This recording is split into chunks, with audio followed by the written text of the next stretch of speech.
ಪ್ರತಿ ಕ್ಷಣದ ಸುದ್ದಿಗಾಗಿ ಟಿವಿ9 ಕನ್ನಡ ಚಾನೆಲ್ಗೆ ಸಬ್ಸ್ಕ್ರೈಬ್ ಆಗಿ ಬೆಲ್ ಐಕಾನ್ ಒತ್ತಿ. ಇವತ್ತಿನ ಇನ್ಸೈಡ್ ಸುದ್ದಿಯಲ್ಲಿ ಬಹಳ ಮುಖ್ಯವಾಗಿ ಎರಡು ವಿಚಾರಗಳನ್ನು ಹೇಳ್ತೀವಿ. ಒಂದು, ಕರ್ನಾಟಕದಲ್ಲಿ ಕೊರೋನಾ ನಿಯಂತ್ರಣಕ್ಕೆ ಸಂಬಂಧಪಟ್ಟಂತೆ ಬೆಂಗಳೂರಿನಲ್ಲಿ ಯಾವ ರೀತಿಯಾದಂತಹ ಕ್ರಮಗಳು ನಡೀತಾ ಇದ್ದಾವೆ ಅನ್ನೋದರ ಬಗ್ಗೆ ನಿಮಗೆ ನಿರಂತರವಾಗಿ ಹೇಳ್ತಾನೆ ಇದ್ದೀವಿ. ಹಾಗೆಯೇ ರಾಜ್ಯದ ಬೇರೆ ಬೇರೆ ಜಿಲ್ಲೆಗಳಲ್ಲಿ ಯಾವ ಸ್ವರೂಪದಲ್ಲಿ ಯಾವ ಮಾರ್ಗಗಳನ್ನು ಅನುಸರಿಸಿ ಕೊರೋನಾ ನಿಯಂತ್ರಣಕ್ಕೆ ಬೇಕಾದಂತಹ ಕ್ರಮಗಳನ್ನು ಜಿಲ್ಲಾಡಳಿತಗಳು ಕೈಗೊಳ್ತಾ ಇವೆ. ಇದರ ಬಗ್ಗೆನ ಸುದ್ದಿಯನ್ನು ಕೂಡ ಇವತ್ತು ತೋರಿಸ್ತೀನಿ. ಹಾಗೆಯೇ ಕೊರೋನಾ ವಿಚಾರದಲ್ಲೂ ಕೂಡ ಹಗರಣ ನಡೆದಿದೆಯೇ, ಈ ಅನುಮಾನ ಬರುವುದಕ್ಕೆ ಕಾರಣ ಆಗಿರುವಂಥದ್ದು ಪ್ರತಿಪಕ್ಷ ನಾಯಕ ಸಿದ್ದರಾಮಯ್ಯ ಅವರು ಮಾಡಿರುವಂತಹ ಆರೋಪ. ಇವತ್ತು ಸರ್ಕಾರದ ವಿರುದ್ಧ ಅತ್ಯಂತ ಗಂಭೀರ ಆರೋಪವನ್ನು ಪ್ರತಿಪಕ್ಷ ನಾಯಕ ಸಿದ್ದರಾಮಯ್ಯ ಮಾಡಿದ್ದಾರೆ. 2200 ಕೋಟಿ ರೂಪಾಯಿಗಳವರೆಗಿನ ಹಗರಣ ನಡೆದಿದೆ, ಅವ್ಯವಹಾರ ನಡೆದಿದೆ. ಮಾರುಕಟ್ಟೆಯ ಬೆಲೆ ಒಂದು ರೀತಿಯಾಗಿದ್ದರೆ ಸರ್ಕಾರ ಪೇ ಮಾಡಿರುವಂತಹ ದುಡ್ಡು ಒಂದು ರೀತಿಯಲ್ಲಿದೆ. ಯಾವ್ಯಾವುದಕ್ಕಿದು? PPE ಕಿಟ್ಗಳು, ಮಾಸ್ಕ್, ಗ್ಲೌಸ್, ವೆಂಟಿಲೇಟರ್, ಈ ರೀತಿಯಾದಂತಹ ಸೀರೀಸನ್ನು ಹೇಳಿದ್ದಾರೆ. ಅಷ್ಟೇ ಅಲ್ಲದೆ ಆಹಾರದ ವಿಚಾರಗಳಿಂದ ಹಿಡಿದು ಕ್ವಾರಂಟೈನ್ ಮಾಡಿರುವಂಥದ್ದು, ಟೆಸ್ಟ್ ಮಾಡಿರುವಂಥದ್ದು, ಇದೆಲ್ಲದರಲ್ಲೂ ಕೂಡ ಸರ್ಕಾರ ಗೋಲ್ಮಾಲ್ ಮಾಡಿದೆ. ಈ ಆರೋಪವನ್ನು ಮಾಡ್ತಾ ಇರುವಂಥದ್ದು ಖುದ್ದು ಪ್ರತಿಪಕ್ಷ ನಾಯಕ ಸಿದ್ದರಾಮಯ್ಯ. ಹಾಗಿದ್ರೆ ಏನಿದು ಸಿದ್ದರಾಮಯ್ಯ ಹಾಕಿರುವಂತಹ ಲೆಕ್ಕ? ಯಾವ ರೀತಿಯಾಗಿ ಅವರು ಲೆಕ್ಕವನ್ನು ಕೊಡ್ತಾ ಇದ್ದಾರೆ? ಸರ್ಕಾರ ಎಲ್ಲಿ ತಪ್ಪು ಮಾಡಿದ್ಯಾ? ನಿಜಕ್ಕೂ ಕೂಡ ಸರ್ಕಾರ ತಪ್ಪು ಮಾಡಿದೆಯಾ? ಈ ವಿಚಾರದ ಬಗ್ಗೆ ಮುಂದಿನ ಹಂತದಲ್ಲಿ ನಾವು ಚರ್ಚೆಯನ್ನು ಕೂಡ ನಡೆಸೋಣ. ಅದಕ್ಕಿಂತ ಮುಂಚಿತವಾಗಿ ಇದರ ಬಗ್ಗೆನ ಸುದ್ದಿಯನ್ನು ತೋರಿಸ್ತೀವಿ ನೋಡಿ.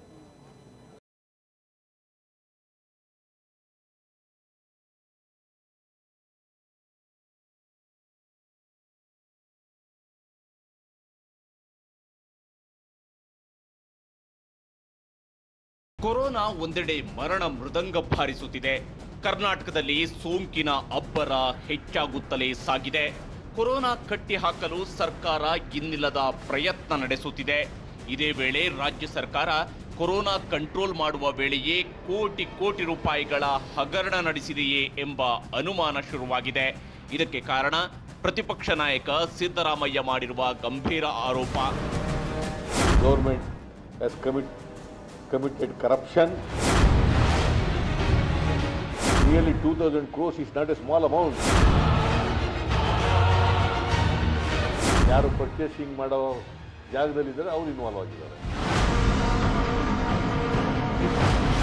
ಕರ್ನಾಟಕದಲ್ಲಿ ನಡೆದಿದೆಯೇ 2200 ಕೋಟಿ ರೂಪಾಯಿ ಕೊರೋನಾ ಹಗರಣ? ಇದೇ ಈಗ ಪ್ರತಿಪಕ್ಷ ನಾಯಕ ಸಿದ್ದರಾಮಯ್ಯ ಹೇಳ್ತಿರೋದು. ಕೊರೋನಾ ಕಂಟ್ರೋಲ್ ಮಾಡಲು ಸರ್ಕಾರ ಖರೀದಿಸಿರುವ PPE ಕಿಟ್ಗಳು, ವೆಂಟಿಲೇಟರ್ಗಳು, ಮಾಸ್ಕ್ಗಳು ಸೇರಿದಂತೆ ಕೋವಿಡ್ ವಿರುದ್ಧದ ಸಮರಕ್ಕೆ ಬಳಸುವ ಪರಿಕರಗಳ ಖರೀದಿ ವೇಳೆ ಮಾರುಕಟ್ಟೆ ದರಕ್ಕಿಂತ ಹೆಚ್ಚಿನ ಬೆಲೆ ಕೊಟ್ಟು ಸರ್ಕಾರ ಖರೀದಿ ಮಾಡಿದ್ಯಂತೆ. ಇದರಿಂದಾಗಿ ರಾಜ್ಯದಲ್ಲಿ 2200 ಕೋಟಿ ರೂಪಾಯಿಗಳ ಹಗರಣ ನಡೆದಿದೆ ಎಂದು ಸಿದ್ದರಾಮಯ್ಯ ಆರೋಪಿಸಿದ್ದಾರೆ. I hope that you should all write, the government has miserably failed. The government has committed corruption in purchases. Government is involved. I don't know who is involved. ಯಾರು ಪರ್ಚೇಸಿಂಗ್ ಮಾಡೋ ಜಾಗದಲ್ಲಿದ್ದಾರೆ ಅವರು ಇನ್ವಾಲ್ವ್ ಆಗಿದ್ದಾರೆ. ಇದರ ಬಗ್ಗೆ ಸೂಕ್ತವಾದಂಥ ತನಿಖೆ ಆಗಬೇಕು. Nearly 2000 crores is not a small amount. ಇಷ್ಟಕ್ಕೂ corona ನಿಯಂತ್ರಣಕ್ಕೆ ಸಂಬಂಧಿಸಿದಂತೆ ಉಪಕರಣಗಳ ಖರೀದಿ ವೇಳೆ ಸರ್ಕಾರ ಅಗತ್ಯಕ್ಕಿಂತ ಹೆಚ್ಚು ದುಡ್ಡು ಕೊಟ್ಟಿದೆ ಎನ್ನುವುದು ಸಿದ್ದರಾಮಯ್ಯ ಆರೋಪ. ಸರ್ಕಾರ ಹೈಕೋರ್ಟ್ಗೆ ಸಲ್ಲಿಸಿರುವ ಅಫಿಡವಿಟ್ ಉಲ್ಲೇಖಿಸಿಯೇ ಸಿದ್ದರಾಮಯ್ಯ ಗೋಲ್ಮಾಲ್ ಬಗ್ಗೆ ಕೊಟ್ಟಿರುವ ಲೆಕ್ಕ ಹೀಗಿದೆ. ರಾಜ್ಯದಲ್ಲಿ 1000 ವೆಂಟಿಲೇಟರ್ ಖರೀದಿ ವೇಳೆ ಮಾರುಕಟ್ಟೆಯಲ್ಲಿ ಒಂದು ವೆಂಟಿಲೇಟರ್ಗೆ 4 ಲಕ್ಷ ಬೆಲೆ ಇದ್ದರೆ ಸರ್ಕಾರ 1000 ವೆಂಟಿಲೇಟರ್ಗಳನ್ನು ಖರೀದಿಸಿದ್ದು ಪ್ರತಿ ವೆಂಟಿಲೇಟರ್ಗೆ 4 ಲಕ್ಷ ರೂಪಾಯಿಯಂತೆ 40 ಕೋಟಿ ರೂಪಾಯಿ ಖರ್ಚಾಗಬೇಕಿತ್ತು. ಆದರೆ ರಾಜ್ಯ ಸರ್ಕಾರ ಇದಕ್ಕಾಗಿ 120 ಕೋಟಿ ರೂಪಾಯಿಗಳನ್ನು ಖರ್ಚು ಮಾಡಿದೆ ಎನ್ನುವುದು ಸಿದ್ದರಾಮಯ್ಯ ಮಾಡುತ್ತಿರುವ ಆರೋಪ. ಇನ್ನು 4,89,000 PPE ಕಿಟ್ಗಳನ್ನು ಖರೀದಿ ಮಾಡಲಾಗಿದ್ದು ಇದಕ್ಕೆ ಮಾರುಕಟ್ಟೆ ದರದ ಪ್ರಕಾರ 48.65 ಕೋಟಿ ರೂಪಾಯಿ ಖರ್ಚಾಗಬೇಕಿತ್ತು. ಆದರೆ ಸರ್ಕಾರ ಇದಕ್ಕಾಗಿ ಬರೋಬ್ಬರಿ 150 ಕೋಟಿ ರೂಪಾಯಿಗಳನ್ನು ಖರ್ಚು ಮಾಡಿದೆ ಎನ್ನುವುದು ಸಿದ್ದರಾಮಯ್ಯ ಮಾಡುತ್ತಿರುವ ಆರೋಪ. ಹಾಗೆಯೇ 10 ಲಕ್ಷ ಮಾಸ್ಕ್ಗಳಿಗೆ ಮಾರುಕಟ್ಟೆ ದರ ಪ್ರಕಾರ 20 ಕೋಟಿ ರೂಪಾಯಿ ಖರ್ಚಾಗಬೇಕಿತ್ತು. ಆದರೆ 40 ಕೋಟಿ ರೂಪಾಯಿಗಳನ್ನ ಸರ್ಕಾರ ಇದಕ್ಕಾಗಿ ವ್ಯಯಿಸಿದೆ. ಇನ್ನು 10 ಲಕ್ಷ ಸರ್ಜಿಕಲ್ ಗ್ಲೌಸ್ಗಳಿಗಾಗಿ 20 ಕೋಟಿ ರೂಪಾಯಿ ಖರ್ಚಾಗಬೇಕಿದ್ದಲ್ಲಿ 40 ಕೋಟಿ ರೂಪಾಯಿಗಳನ್ನ ಸರ್ಕಾರ ಖರ್ಚು ಮಾಡಿದೆ ಎನ್ನುವುದು ಸಿದ್ದರಾಮಯ್ಯ ಮಾಡುತ್ತಿರುವ ಆರೋಪ. ಇನ್ನು ಟೆಸ್ಟ್ ಗ್ಲೌಸ್ಗಳ ವಿಚಾರದಲ್ಲಿ 20 ಲಕ್ಷ ಟೆಸ್ಟ್ ಗ್ಲೌಸ್ಗಳನ್ನ ಖರೀದಿ ಮಾಡಿದ್ದು, ಇದಕ್ಕಾಗಿ ಮಾರುಕಟ್ಟೆ ದರದ ಪ್ರಕಾರ 40 ಕೋಟಿ ರೂಪಾಯಿ ಖರ್ಚಾಗಬೇಕಿತ್ತು. ಆದರೆ ಸರ್ಕಾರ 65 ಕೋಟಿ ರೂಪಾಯಿಗಳನ್ನ ಖರ್ಚು ಮಾಡಿದೆ. ಇನ್ನು 5,000 ಆಮ್ಲಜನಕ ಸಿಲಿಂಡರ್ಗಳನ್ನ ಖರೀದಿ ಮಾಡಿದ್ದು, ಇದಕ್ಕಾಗಿ 43 ಕೋಟಿ ರೂಪಾಯಿಗಳ ಬದಲು 80 ಕೋಟಿ ರೂಪಾಯಿಗಳನ್ನ ಖರ್ಚು ಮಾಡಿದೆ. ಹಾಗೆಯೇ 6.2 ಲಕ್ಷ ಜನರ ಕೋವಿಡ್-19 ಟೆಸ್ಟ್ ಮಾಡಲಾಗಿದ್ದು, ಪ್ರತಿಯೊಬ್ಬರ ಟೆಸ್ಟ್ಗೆ ಅಂದಾಜು 4,000 ರೂಪಾಯಿಯಂತೆ ಖರ್ಚು ಮಾಡಬೇಕಿದ್ದಲ್ಲಿ ಮಾರುಕಟ್ಟೆ ದರ 248 ಕೋಟಿ ರೂಪಾಯಿ ಮಾತ್ರವಾಗುತ್ತಿತ್ತು. ಆದರೆ ಸರ್ಕಾರ ಇದಕ್ಕಾಗಿ 530 ಕೋಟಿ ರೂಪಾಯಿಗಳನ್ನ ಖರ್ಚು ಮಾಡಿದೆಯಂತೆ. ಇನ್ನು ಸೋಂಕಿತರ ದಿನದ ಖರ್ಚು ವಿಚಾರದಲ್ಲಿ 15,000 ಜನರಿಗೆ 14 ದಿನಗಳ ಕ್ವಾರಂಟೈನ್ಗೆ 100 ಕೋಟಿ ರೂಪಾಯಿ ಖರ್ಚಾಗಬೇಕಿತ್ತು. ಆದರೆ ಸರ್ಕಾರ ಇದಕ್ಕಾಗಿ 525 ಕೋಟಿ ರೂಪಾಯಿಗಳನ್ನ ಖರ್ಚು ಮಾಡಿದೆ. ಇದಲ್ಲದೆ ಇನ್ನಿತರ ಹಲವು ಖರ್ಚು ವೆಚ್ಚಗಳನ್ನ ಲೆಕ್ಕ ಹಾಕಿರುವ ಸಿದ್ದರಾಮಯ್ಯ ಒಟ್ಟು 1,163.65 ಕೋಟಿ ರೂಪಾಯಿ ಮಾರುಕಟ್ಟೆ ದರದ ಪ್ರಕಾರ ಖರ್ಚಾಗಬೇಕಿದ್ದಲ್ಲಿ ಸರ್ಕಾರ 3,392 ಕೋಟಿ ರೂಪಾಯಿಗಳಷ್ಟು ಖರ್ಚು ಮಾಡಿದೆ ಎಂದು ಆರೋಪಿಸಿದ್ದಾರೆ.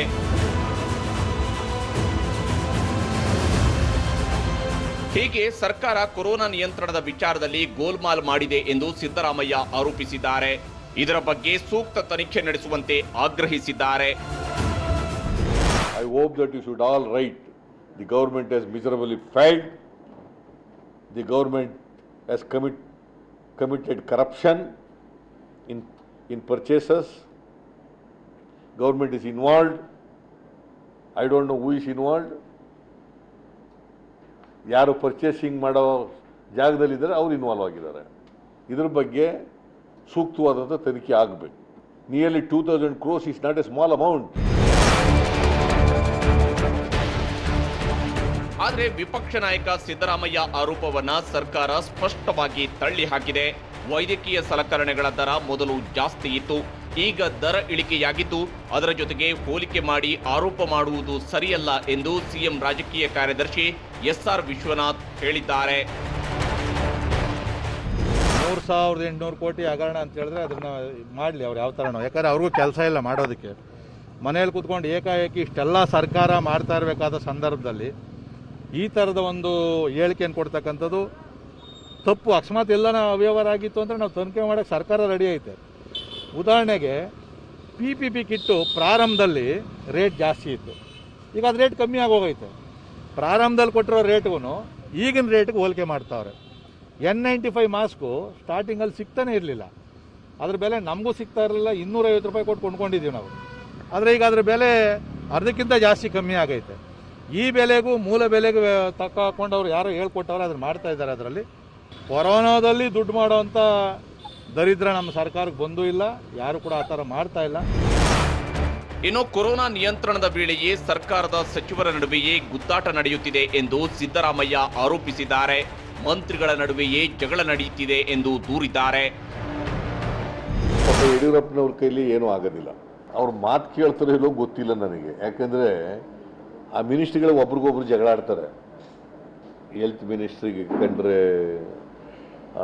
Medical education ಮಿನಿಸ್ಟ್ರಿಗಾಗಲ್ಲ. ಬೆಂಗಳೂರಿಗೆ ಎಲ್ಲ ಇವನು ನೋಡ್ಕೊತಾ ಇದ್ದ, ಸುಧಾಕರ್ ನೋಡ್ಕೊತಾ ಇದ್ದ. ಆಮೇಲೆ ಇವನು ಕೊಟ್ಟರು ಯಾರಿಗೆ, ಸುರೇಶ್ ಕುಮಾರ್ಗೆ. ಮತ್ತೆ ಇವನಿಗೆ ಕೊಟ್ಟರು, ಅಶೋಕನಿಗೆ ಕೊಟ್ಟಿದ್ದಾರೆ. ಅಶೋಕನಿಗೆ ಹಾಕಿ ಕೊಟ್ರಿ ಅಂತ ಇವನು ಈಗ ಜಗಳ ಹೊಡಿತಾ ಕೂತವನೆ Sudhakar. There is no coordination among the barring 1 or 2 minister. ಆದರೆ ಸಿದ್ದರಾಮಯ್ಯ ಆರೋಪವನ್ನು ನಿರಾಕರಿಸಿದ ಸಚಿವ ಸುಧಾಕರ್ ನಾವೇನು ಬಾಕ್ಸಿಂಗ್ ಮಾಡ್ತಿದೀವಾ ಎಂದು ಪ್ರಶ್ನಿಸಿದ್ರು. ಅಲ್ಲದೆ ಸಿಎಂ ಯಡಿಯೂರಪ್ಪ ನಮ್ಮೆಲ್ಲರ ಕ್ಯಾಪ್ಟನ್ ಆಗಿದ್ದು ನಾವೆಲ್ಲ ಜೊತೆಯಾಗಿ ಕೆಲಸ ಮಾಡ್ತಿದ್ದೇವೆ ಎಂದರು. ಯಾರು ಬಾಕ್ಸಿಂಗ್ ಆಡಿಲ್ವಲ್ಲ. ನಾನು, ಅಶೋಕ್ ರವರು, ಮಾನ್ಯ ಸುರೇಶ್ ಕುಮಾರ್ ಅವರು, ಮಾನ್ಯ ಶ್ರೀರಾಮುಲು ಅವರು, ಡಾಕ್ಟರ್ ಅಶ್ವಥ್ ನಾರಾಯಣರವರು, ನಮ್ಮ ಗೃಹ ಸಚಿವರಾದಂಥ ಬಸವರಾಜ ಬೊಮ್ಮಾಯಿ ಅವರು, ಪ್ರತಿಯೊಬ್ಬರೂ ಕೂಡ ಅವರದ್ದೇ ಆದಂಥ ರೀತಿಯಲ್ಲಿ ಇವತ್ತು ಕೆಲಸವನ್ನು, ಕಾರ್ಯವನ್ನು ನಿರ್ವಹಿಸ್ತಾ ಇದ್ದಾರೆ. ಇವತ್ತು ಇಡೀ ರಾಜ್ಯವನ್ನು ಸುಧಾರಣೆ ಮಾಡೋದು ಸುಲಭ ಇದೆಯಾ? ಪ್ರತಿಯೊಬ್ಬ ಮಂತ್ರಿಗೂ ಇಂಥದ್ದೇ ಆದಂಥ ಸ್ಪಷ್ಟವಾಗಿರ್ತಕ್ಕಂಥ ಜವಾಬ್ದಾರಿಗಳನ್ನು ನಮ್ಮ ಮುಖ್ಯಮಂತ್ರಿ ಕೊಟ್ಟಿದ್ದಾರೆ. ಇಡೀ ರಾಜ್ಯದ ಉಸ್ತುವಾರಿ ಯಾರು? ಮಾನ್ಯ ಯಡಿಯೂರಪ್ಪನವರು ನಮ್ಮ ಮುಖ್ಯಮಂತ್ರಿಗಳು. ಅವರು ಇಂತಿಂಥ ಸ್ಪಷ್ಟವಾಗಿರ್ತಕ್ಕಂಥ ಜವಾಬ್ದಾರಿ ಇಂತಿಂಥವ್ರು ಕೊಟ್ಟಿದ್ದಾರೆ. ಆ ಕೆಲಸವನ್ನು ಪ್ರತಿಯೊಬ್ಬರು ನಾವು ಹಂಚ್ಕೊಂಡು ಕೆಲಸ ಮಾಡ್ತೀವಿ. ಒಟ್ನಲ್ಲಿ ಕೊರೋನಾ ಸಮರದ ವೇಳೆಯೇ ಸರ್ಕಾರದ ಖರೀದಿಯಲ್ಲಿ ಕೋಟಿ ರೂಪಾಯಿಗಳ ಅವ್ಯವಹಾರದ ಆರೋಪ ಕೇಳಿ ಬಂದಿದೆ. ಇಲ್ಲಿ ಆರೋಪ ಮಾಡಿರುವುದು ಪ್ರತಿಪಕ್ಷ ನಾಯಕರೇ ಆಗಿರುವುದರಿಂದ ಸರ್ಕಾರ ಕೂಡ ಈ ವಿಚಾರದಲ್ಲಿ ಸ್ಪಷ್ಟ ಉತ್ತರಗಳೊಂದಿಗೆ ಮುಂದೆ ಬರಬೇಕಿದೆ. ಇಲ್ಲದೆ ಹೋದರೆ ಕೊರೋನಾ ಸಂಬಂಧಿತ ಉಪಕರಣಗಳ ಖರೀದಿಯ ಬಗ್ಗೆ ಅನುಮಾನ ಮತ್ತಷ್ಟು ಹೆಚ್ಚಾಗುವ ಸಾಧ್ಯತೆಯನ್ನ ಅಲ್ಲಗಳೆಯುವಂತಿಲ್ಲ. ಪ್ರಮೋದ್, TV9 ಬೆಂಗಳೂರು. ಬನ್ನಿ, ಇಲ್ಲಿ ಬಹಳ ಮುಖ್ಯವಾಗಿ ಪ್ರತಿಪಕ್ಷ ನಾಯಕರು ಒಂದು ಆರೋಪವನ್ನು ಮಾಡ್ತಾ ಇರುವಂಥದ್ದು. ಇನ್ನೊಂದು ಕಡೆಯಲ್ಲಿ ಸರ್ಕಾರ ಹಳೆಯ ದರ, ಹೊಸ ದರ, ಈ ಮಾತುಗಳನ್ನು ಕೂಡ ಸರ್ಕಾರದ ಕಡೆಯಿಂದ ಮುಖ್ಯಮಂತ್ರಿಗಳ ರಾಜಕೀಯ ಕಾರ್ಯದರ್ಶಿ ಕೂಡ ಒಂದಷ್ಟು ಸ್ಪಷ್ಟನೆಯನ್ನು ನೀಡಿದ್ದಾರೆ. ನಮ್ಮ ಜೊತೆಗೆ ಮಾಜಿ ಆರೋಗ್ಯ ಸಚಿವರಾಗಿರುವಂತಹ UT ಖಾದರ್ ಅವರು ಈಗ ನೇರ ಸಂಪರ್ಕದಲ್ಲಿ ಜಾಯ್ನ್ ಆಗಿದ್ದಾರೆ. ಹಾಗೆಯೇ ಹಾಲಿ ಆರೋಗ್ಯ ಸಚಿವರಾಗಿರುವಂತಹ ಶ್ರೀರಾಮುಲು ಅವರನ್ನು ಕೂಡ ಈ ಕಾರ್ಯಕ್ರಮದಲ್ಲಿ ಸಂಪರ್ಕಿಸುವಂತಹ ಪ್ರಯತ್ನವನ್ನು ಮಾಡ್ತೀನಿ. ಮೊದಲಿಗೆ ಖಾದರ್ ಅವರೇ, ಇಲ್ಲಿ ಈಗ ಸಿದ್ದರಾಮಯ್ಯ ಅವರು ಮಾಡಿರುವಂತಹ ಆರೋಪ ಮತ್ತು ಸರ್ಕಾರದ ಕಡೆಯಿಂದ ಸಿಕ್ಕಿರುವಂತಹ ಒಂದು ಸಮರ್ಥನೆ ಅಷ್ಟೇ. CM ರಾಜಕೀಯ ಕಾರ್ಯದರ್ಶಿಯವರು ಹೇಳಿದ್ದಾರೆ, ಉದಾಹರಣೆ PPE ಕಿಟ್ಗಳನ್ನೇ ಹೇಳಿದ್ದಾರೆ ಅವರು. PPE ಕಿಟ್ಗಳಿಗೆ ಹಿಂದೆ ಇದ್ದಂತಹ ದರ ಎಷ್ಟು, ಇವಾಗ ಬಹಳ ಕಡಿಮೆಗಿದೆ. ನೀವು ಕಾಂಗ್ರೆಸ್ನವರು ಅದರ ಜೊತೆಗೆ ಕಂಪೇರ್ ಮಾಡ್ತಾ ಇದ್ದೀರಿ, ಹೊಸ ದರ ಅಂತ ಹೇಳ್ಕೊಂಡು ಇತ್ತೀಚಿನ ದರವನ್ನು ನೀವು ಕಂಪೇರ್ ಮಾಡ್ತಿದ್ದೀವಿ, ಸರಿಯಲ್ಲ ಅನ್ನುವಂಥದ್ದು. ಏನು ಹೇಳ್ತೀರಿ ಖಾದರ್ ಅವರು ಇದರಲ್ಲಿ? ಹಲೋ, ಕ್ಲಿಯರ್ ಇಲ್ಲ? ಹಲೋ ಖಾದರ್ ಅವರು, ನನ್ನ ಧ್ವನಿ ಕೇಳ್ತಾ ಇದೆ ಈಗ?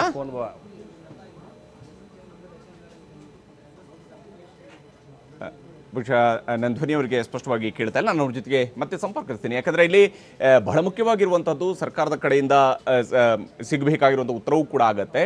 ಮತ್ತು ಸರ್ಕಾರದಲ್ಲಿ PPE ಕಿಟ್ಗಳ ವಿಚಾರಕ್ಕೆ ಸಂಬಂಧಪಟ್ಟಂತೆ ಸಮರ್ಪಕವಾಗಿಲ್ಲ, ಎಲ್ಲವೂ ಕೂಡ ಸಮರ್ಪಕವಾಗಿಲ್ಲ ಅನ್ನುವಂತಹ ಆರೋಪವನ್ನು ಸಾರ್ವಜನಿಕ ಲೆಕ್ಕಪತ್ರ ಸಮಿತಿ ಅಧ್ಯಕ್ಷರಾಗಿರುವಂತಹ HK ಪಾಟೀಲ್ ಕೂಡ ಮಾಡಿದರು. ಯಾಕಂದರೆ ನಾವು ಇದರ ಬಗ್ಗೆ ತನಿಖೆಯನ್ನು ನಡೆಸಬೇಕಾಗಿದೆ, ಇದರ ಬಗ್ಗೆ ನಾವು ಮಾಹಿತಿಯನ್ನು ಕಲೆ ಹಾಕಬೇಕಾಗಿದೆ, ಇದರ ಬಗ್ಗೆ ನಾವು ಟೂರ್ ಮಾಡಬೇಕಾಗಿದೆ, ಇದರ ಬಗ್ಗೆ ನಾವು ಗುಣಮಟ್ಟ ಪರೀಕ್ಷೆ ಮಾಡಬೇಕಾಗಿದೆ. ಈ ರೀತಿಯಾದಂತಹ ಸಾಲು ಅಂಶಗಳನ್ನು HK ಪಾಟೀಲರು ಹೇಳಿದರು. ಆದರೆ ಅದಕ್ಕೆ ಅವಕಾಶ ಸಿಕ್ಕಿಲ್ಲ ಅನ್ನುವಂತಹ ಕಾರಣಕ್ಕಾಗಿಯೂ ಕೂಡ ಅವರು ಆಕ್ಷೇಪವನ್ನು ಕೂಡ ಸರ್ಕಾರದ ನಡೆಯ ವಿಚಾರದಲ್ಲಿ ಆಕ್ಷೇಪವನ್ನು ಕೂಡ ವ್ಯಕ್ತಪಡಿಸಿದರು. ಈಗ ಪ್ರತಿಪಕ್ಷ ನಾಯಕರೇ ಖುದ್ದಾಗಿ ಆರೋಪವನ್ನು ಮಾಡ್ತಾ ಇದ್ದಾರೆ, ಸರ್ಕಾರ ಇಷ್ಟೆಲ್ಲ ವ್ಯವಹಾರವನ್ನು ಮಾಡಿದೆ. It's not small amount. 2,000 ಕೋಟಿ ರೂಪಾಯಿಯ ವಿಚಾರ ಇದು. 2,200 ಕೋಟಿ ರೂಪಾಯಿಯಷ್ಟು ಹಣ ಇದರಲ್ಲಿ ಅವ್ಯವಹಾರ ನಡೆದಿದೆ, ಹೆಚ್ಚುವರಿಯಾಗಿ ಸರ್ಕಾರ ಖರ್ಚು ಮಾಡಿದೆ ಅನ್ನುವಂತಹ ಮಾತುಗಳನ್ನು ಸರ್ಕಾರದ ವಿರುದ್ಧ ಇಂಥದ್ದೊಂದು ಗಂಭೀರ ಆರೋಪವನ್ನು ಮಾಡ್ತಾ ಇರುವಂಥದ್ದು ಪ್ರತಿಪಕ್ಷ ನಾಯಕರು. ಹೀಗಾಗಿನೇ ಇದು ಮುಖ್ಯ ಪಡ್ಕೊಂಡಿರುವಂಥದ್ದು. SR ವಿಶ್ವನಾಥ್ ಅವರು ಮಾತನಾಡ್ತಾರೆ, ರಾಜಕೀಯ ಕಾರ್ಯದರ್ಶಿಗಳಾಗಿರುವಂಥ ಉಳಿದ ಯಾವುದೇ ಸಚಿವರು ಇದಕ್ಕೆ ಪ್ರತಿಕ್ರಿಯೆಯನ್ನು ನೀಡಿಲ್ಲ. ಇದುವರೆಗೂ ಕೂಡ ವೈದ್ಯಕೀಯ ಶಿಕ್ಷಣ ಸಚಿವರನ್ನ ಈ ವಿಚಾರದ ಬಗ್ಗೆ ಮಾತಾಡಿದಾಗ, ಇಲ್ಲ ನಾನು ಬೇರೆ ವಿಚಾರದ ಬಗ್ಗೆ ಮಾತ್ರ ಮಾತಾಡ್ತೀನಿ ಅಂದ್ಕೊಂಡು ಕೇವಲ ಮಂತ್ರಿಗಳ ನಡುವಿನ ಜಗಳದ ವಿಚಾರಕ್ಕೆ ಮಾತ್ರ ಅವರು ಪ್ರತಿಕ್ರಿಯೆಯನ್ನು ನೀಡಿದ್ದಾರೆ. ಹೀಗಿರುವಾಗ ಸರ್ಕಾರದ ಮಟ್ಟದಲ್ಲಿ ಇಷ್ಟು ದೊಡ್ಡ ಮಟ್ಟದ ಅವ್ಯವಹಾರ ನಡೆದಿದೆಯಾ? ಎಸ್, ಮತ್ತೆ ನಮ್ಮ ಜೊತೆಗೆ UT ಖಾದರ್ ಅವರು ಈಗ ಸಂಪರ್ಕದಲ್ಲಿದ್ದಾರೆ. ಖಾದರ್ ಅವರೇ, ತಾವೇನು ಹೇಳ್ತೀರಿ, ಯಾವ ರೀತಿಯಾಗಿ ಇಲ್ಲಿ ಅವ್ಯವಹಾರ ನಡೆದಿದೆ ಅನ್ನುವಂತಹ ಆರೋಪವನ್ನು ಒಂದು ಕಡೆಯಲ್ಲಿ ಸಿದ್ದರಾಮಯ್ಯ ಅವರೇ ಮಾಡ್ತಾ ಇದ್ದಾರೆ. ಕಿಟ್ಗಳ ಖರೀದಿ ಇರ್ಬೋದು, ಮಾಸ್ಕ್ ಖರೀದಿ ಇರ್ಬೋದು, ಎಲ್ಲ ಮಾರುಕಟ್ಟೆ ದರ ಒಂದಿದ್ರೆ ಖರೀದಿ ದರ ಒಂದಿದೆ ಅಂತೇಳಿ. ಆದರೆ ಸರ್ಕಾರ ಹೇಳ್ತಾ ಇದೆ, ಹಿಂದೆ ಇದ್ದಂತಹ ದರ ಸ್ವಲ್ಪ ಜಾಸ್ತಿ ಇತ್ತು, ಈಗ ಕಡಿಮೆ ಆಗಿದೆ, ನೀವು ಈಗಿನ ದರದ ಜೊತೆ ಕಂಪೇರ್ ಮಾಡಬೇಡಿ ಅನ್ನುವಂಥದ್ದನ್ನು ಸರ್ಕಾರ ಹೇಳ್ತಾ ಇದೆ. ಈಗ ಪ್ರತಿಪಕ್ಷದ ನಾಯಕರು ಮತ್ತು ಸಿದ್ದರಾಮಯ್ಯವರು ಅತ್ಯಂತ ಅನುಭವಿಸಿದವರು. ಯಾವುದೇ ದಾಖಲಿಲ್ಲದೆ ಮತ್ತು ಯಾವುದೇ ಸಾಕ್ಷಿ ಇಲ್ಲದೆ ಸುಮ್ಮನೆ ಆರೋಪ ಹಿಂದೆ ಕೂಡ ಮಾಡಲಿಲ್ಲ, ಈಗ ಕೂಡ ಮಾಡೋದಿಲ್ಲ. ಇವತ್ತು ಭಾಳ ಸ್ಪಷ್ಟವಾಗಿದೆ. ಯಾಕೆಂತ ಹೇಳಿದರೆ, ಇವತ್ತು ಯಾವ ಡೇಟ್, ಇವತ್ತು ಹಿಂದಿನ ಡೇಟಲ್ಲಿ ಕಡಿಮೆ ಇದು ಜಾಸ್ತಿ ಇತ್ತು, ಹೀಗೆ ಕಡಿಮೆ ಆಗ್ತದೆ. ಆದ್ದರಿಂದ ಅವತ್ತಿನ ಡೇಟ್ನಲ್ಲಿ ಮಾರ್ಕೆಟಲ್ಲಿ ಯಾವ ರೇಟ್ ಇದೆ ಅಂತ ನಮ್ಗೆ ನೋಡಿದರೆ ಗೊತ್ತಾಗ್ತದಲ್ಲ. ಅದ್ಯಾಕೆ ಬರೀ ಮಾಸ್ಕಿಗೆ ಸಂಬಂಧಪಟ್ಟಾಗೆ ಒಂದು ಮಾಸ್ಕಿಗೆ ಇವತ್ತು ನೀವೇ ನೇರವಾಗಿ ಪರ್ಚೇಸ್ ಮಾಡೋದಾದ್ರೆ N95 ಮಾಸ್ಕಿಗೆ ಇರುವುದು ಎಷ್ಟು? 125, 150 ಅಲ್ವಾ? ನಮ್ಮ ಇದರಲ್ಲಿ ಮೆಡಿಕಲ್ ಶಾಪ್ನಲ್ಲಿ ಇವರು ಎಷ್ಟು ಹಾಕಿದ್ದಾರೆ? ಅದು ಒಂದಕ್ಕೆ 10 ಲಕ್ಷ ತಗೊಳ್ಳುವಾಗ ಎಷ್ಟು ರೇಟಿಗೆ ಬರಬೇಕಿತ್ತು? ಅರ್ಧ ರೇಟಿಗೆ ಬರಬೇಕಿತ್ತು. ಸೊ ಇದೆಲ್ಲ ಕಣ್ಣ ಮುಂದೆ ಕಾಣ್ತದೆ. ಇದರಲ್ಲಿ ಚರ್ಚೆ ಮಾಡಿದಾಗಂತಲೂ ಇದು ನಮ್ಮ ಕಣ್ಣ ಮುಂದೆ ಕಾಣುವಂಥದ್ದು. ಯಾಕೆ ಅಷ್ಟು ರೇಟ್ ಕೊಟ್ಟು ಚರ್ಚೆ ಮಾಡಿದ್ದಾರೆ ಅಂತ? ಈಗ ಆಗ ರೇಟ್ ಜಾಸ್ತಿ ಇತ್ತು, ಈಗ ಕಡಿಮೆ ಆಗಿದೆ ಅಂತ ಇದೊಂದು ಸರ್ಕಾರ ಹೇಳುವಂತ ಮಾತಲ್ಲ. ಆದ್ರೆ ಖಾದರ್ ಅವರು ಈಗ ತಾವು ಕೂಡ ಆರೋಗ್ಯ ಸಚಿವರಾಗಿದ್ದಂಥವ್ರು ಈಗ ಆರೋಗ್ಯ ಇಲಾಖೆ ಹಂಗಾದ್ರೆ ಇದು ಯಾರು ಕಾರಣಕರ್ತರಾಗ್ತಾರೆ ಅಂತ ಹೇಳಿ ಈಗ ಸಿದ್ದರಾಮಯ್ಯ ಅವರು ಕೂಡ ನೇರವಾಗಿ ಯಾರ ಮೇಲೂ ಕೂಡ ಪಾಯಿಂಟ್ ಔಟ್ ಮಾಡಿ ಇಂಥವ್ರೆ ಮಾಡಿದ್ದಾರೆ ಅನ್ನೋದನ್ನ ಹೇಳ್ತಾ ಇಲ್ಲ. ಹಾಗಾದ್ರೆ ಇದನ್ನ ಹೇಗೆ ತನಿಖೆಯನ್ನು ನಡೆಸಬೇಕಾಗತ್ತೆ ಅನ್ನೋದ್ರ ಬಗ್ಗೆ ಇಲ್ಲ, ಇದನ್ನು ಸರ್ಕಾರ ಇವತ್ತು ತನಿಖೆ ನಡೆಸಬೇಕು. ಇವತ್ತು ನಮಗೆ ಲೋಕಾಯುಕ್ತ ಇದೆ ಅಥವಾ ಬೇರೆ ಇದಕ್ಕೆ ಕಮಿಟಿ ಮಾಡ್ಬೋದು, ಇದೇ ಅಧಿಕಾರಿಗಳದು ಅಥವಾ ಬೇರೆ ಸಂಸ್ಥೆಗಳಿದೆ, ಅದರ ಮುಖಾಂತರ ತನಿಖೆ ಸರ್ಕಾರ ಮಾಡಿಸ್ಬೇಕು. ಇದನ್ನು ಯಾವ ರೇಟ್ ಇದೆ ಅಂತೇಳಿ ಇವತ್ತು ತನಿಖೆ ಮಾಡಿಸ್ಲಿ. ಅದು ಜಂಟಿ ಸದನ ಸಮಿತಿ ಅದರ ಮುಖಾಂತರ ಅದು ಬರಲಿ, ಜನರಿಗೆ ಸತ್ಯ ಗೊತ್ತಾಗಲಿ. ಯಾಕಂತ ಹೇಳಿದ್ರೆ ಕೊರೋನಾ ಪೀಡಿತ ಸಂಬಂಧಪಟ್ಟಾಗೆ ನಾವು ಕೊರೋನಾ ವೈರಸ್ ನೀವು ಕೂಡ ಆರೋಗ್ಯ ಇಲಾಖೆ ಒಳಗಡೆ ಒಂದಷ್ಟು ಮಾಹಿತಿಯನ್ನು ಹೇಳಿದ್ರಿ, ಈ ರೀತಿಯಾದಂತಹದ್ದು ಮಾಹಿತಿ ಕರೆಕ್ಟ್ ಆಗಿ ಕೊಡ್ತಾ ಇಲ್ಲ ಅಂತ ಹೇಳ್ಕೊಂಡು. ಆದ್ರೆ ಈ ವಿಚಾರದಲ್ಲಿ ಖರೀದಿ ವಿಚಾರದಲ್ಲಿ ಹೆಂಗಿಲ್ಲಿ ಏನ್ ನಡೆದಿದೆ ಅಂತ ಹೇಳಿ ತಮ್ಗನ್ನಿಸ್ತಾ ಇರುವಂತದ್ದು ನೋಡಿ. ಇವತ್ತು ರಾಜ್ಯ ಸರ್ಕಾರವೇ ಕೋರ್ಟ್ಗೆ ಇವತ್ತು ಅಫಿಡವಿಟ್ ಕೊಟ್ಟಿದೆ. ನಾವು ಗ್ಲೌಸ್ಗೆ ಯಾವ ರೇಟ್ ಕೊಟ್ಟಿದ್ದೇವೆ, ವೆಂಟಿಲೇಟರ್ಗೆ ಯಾವ ರೇಟ್ ಕೊಟ್ಟಿದ್ದೇವೆ, ಇನ್ನಿತರ ಎಕ್ವಿಪ್ಮೆಂಟ್ ಯಾವ ರೇಟ್ ಕೊಟ್ಟಿದ್ದೇವೆ, ಆ ಕೋರ್ಟಿಗೆ ಸಲ್ಲಿಸಿದಂಥ ಅಫಿಡವಿಟ್ಟಿನ ಕಂಪೇರ್ ಮಾಡಿ ಅವತ್ತಿನ ಡೇಟ್ನ ಮಾರ್ಕೆಟನ್ನು ನಾವು ಕಂಪೇರ್ ಮಾಡಿದಾಗ ಎಲ್ಲ ಸತ್ಯ ನಮ್ಮ ಕೈಗೆ ಸಿಗ್ತದೆ, ಪ್ರತಿಯೊಬ್ಬರ ಕೈಗೆ ಕೂಡ. ಈಗ ಸರ್ಕಾರ ಅಧಿಕವಾಗಿ ಹೇಳಿದ ಮಾಹಿತಿ ಅಲ್ವಾ, ಹೌದು. ಆ ರೇಟ್ ಮತ್ತು ಈಗಿನ ರೇಟ್ ಏನಿದೆ ಅದನ್ನು ಇವತ್ತು ನಾವು ನೋಡಬೇಕು. ಎಷ್ಟು ಕಡಿಮೆ ಆದ ಎಷ್ಟು ಕಡಿಮೆ ಆಗ್ಬಹುದು. ತಮ್ಮ ಅಭಿಪ್ರಾಯಗಳನ್ನ ಶೇರ್ ಮಾಡ್ಕೊಂಡಿದ್ದಕ್ಕಾಗಿ ನಾವು ಆರೋಗ್ಯ ಸಚಿವರನ್ನು ಕೂಡ ಸಂಪರ್ಕಿಸುವ ಪ್ರಯತ್ನ ಮಾಡಿದ್ವಿ, ಆದರೆ ಶ್ರೀರಾಮುಲು ಅವರು ಕರೆಯನ್ನ ಸ್ವೀಕರಿಸಿಲ್ಲ. ಹೀಗಾಗಿ ಸರ್ಕಾರವೂ ಕೂಡ ಇದರ ಬಗ್ಗೆ ಉತ್ತರವನ್ನು ಕೊಡಬೇಕಾಗತ್ತೆ. ಇನ್ನು ಬಹಳ ಮುಖ್ಯವಾಗಿ ರಾಜ್ಯದ ಬೇರೆ ಬೇರೆ ಜಿಲ್ಲೆಗಳಲ್ಲಿ ಹೇಗೆ ಕೊರೋನಾ ನಿಯಂತ್ರಣಕ್ಕೆ ಬೇಕಾದಂತಹ ಕ್ರಮಗಳನ್ನು ಕೈಗೊಳ್ಳಲಾಗ್ತಾ ಇದೆ ಅನ್ನುವಂತಹ ಸುದ್ದಿ ಅಂತ ಬೆಂಗಳೂರಿನಲ್ಲಿ ಒಂದು ಆಘಾತಕಾರಿಯಾಗಿರ್ತಕ್ಕಂತಹ ಘಟನೆ ನಡೆದಿದೆ ನೋಡಿ. ಕೊರೋನಾ ಸೋಂಕಿತರು ಸಾವನ್ನಪ್ಪದ ನಂತರ ಆಂಬ್ಯುಲೆನ್ಸ್ ಇಲ್ಲದೆ ರಸ್ತೆಯಲ್ಲೇ ಸೋಂಕಿತನ ಶವವನ್ನು ಹಾಕಲಾಗಿದೆ. ಆಂಬ್ಯುಲೆನ್ಸ್ ಇಲ್ಲದೇ ರಸ್ತೆಯಲ್ಲೇ ಬಿದ್ದಿದೆ ಸೋಂಕಿತನ ಶವ. ಬೆಂಗಳೂರಿನ ಹನುಮಂತನಗರದಲ್ಲಿ ಮನಕಲುಕುವ ಘಟನೆ ನಡೆದಿರುವಂಥದ್ದು. ರಸ್ತೆಯಲ್ಲಿನೇ ಸೋಂಕಿತನ ಶವವನ್ನು ಬಿಟ್ಟು ಹೋಗಲಾಗಿದೆ. 3 ಗಂಟೆಗಳಾದರೂ ಕೂಡ ಇನ್ನೂ ಕೂಡ ಆಂಬ್ಯುಲೆನ್ಸ್ ಬಂದಿಲ್ಲ. ಸೋಂಕಿತ ಮೃತಪಟ್ಟಿದ್ದಾನೆ. ಆತನ ಶವಕ್ಕೆ ಸಿಗಬೇಕಾದಂತಹ ಗೌರವವೂ ಕೂಡ ಸಿಗ್ತಾ ಇಲ್ಲ. ಬಹುಶಃ ಇಡೀ ಕರ್ನಾಟಕದಲ್ಲಿ ಈ ರೀತಿಯಾದಂತಹ ಘಟನೆಗಳಿದೀಗ ಮರುಕಳಿಸ್ತಾ ಇರುವಂಥ ನಿಜಕ್ಕೂ ಒಂದು ಕಡೆಯಲ್ಲಿ ಬಳ್ಳಾರಿಯಲ್ಲಿ ಶವ ಸಂಸ್ಕಾರ ಮಾಡುವಂತಹ ಸಂದರ್ಭದಲ್ಲಿ ಯಾವ ರೀತಿಯಾಗಿ ಆ ಶವಗಳನ್ನು ಟ್ರೀಟ್ ಮಾಡಿದ್ದಾರೆ ಅನ್ನೋದನ್ನ ನೋಡಿದ್ದೀವಿ. ಈಗ ಬೆಂಗಳೂರಿನ ಹನುಮಂತನಗರದಲ್ಲಿ ಶವ ರಸ್ತೆಯಲ್ಲೇ ಬಿದ್ದಿದೆ. ಮಳೆ ಬರ್ತಾ ಇದೆ. ಕಳೆದ 2 ಗಂಟೆಯಿಂದ ಬೆಂಗಳೂರಿನಲ್ಲಿ ಮಳೆ ಬರ್ತಾ ಇದೆ. ಇಂತಹ ಸಂದರ್ಭದಲ್ಲಿ ಕಳೆದ 3 ಗಂಟೆಯಿಂದ ಸ್ಥಳಕ್ಕೆ ಆಂಬ್ಯುಲೆನ್ಸ್ ಬಂದಿಲ್ಲ. ರಸ್ತೆಯಲ್ಲೇ ಸಿಬ್ಬಂದಿ ಈಗ ಶವವನ್ನು ಬಿಟ್ಟಿದ್ದಾರೆ. ಇದು ನೋಡಿ, ಈ ದೃಶ್ಯದಲ್ಲಿ ನಾವು ನೋಡ್ತಾ ಇದ್ದೀವಿ. ಮೃತ ವ್ಯಕ್ತಿಯ ಶವ ಈ ರೀತಿಯಾಗಿ ರಸ್ತೆ ಬದಿಯಲ್ಲಿನೇ ಇದೆ.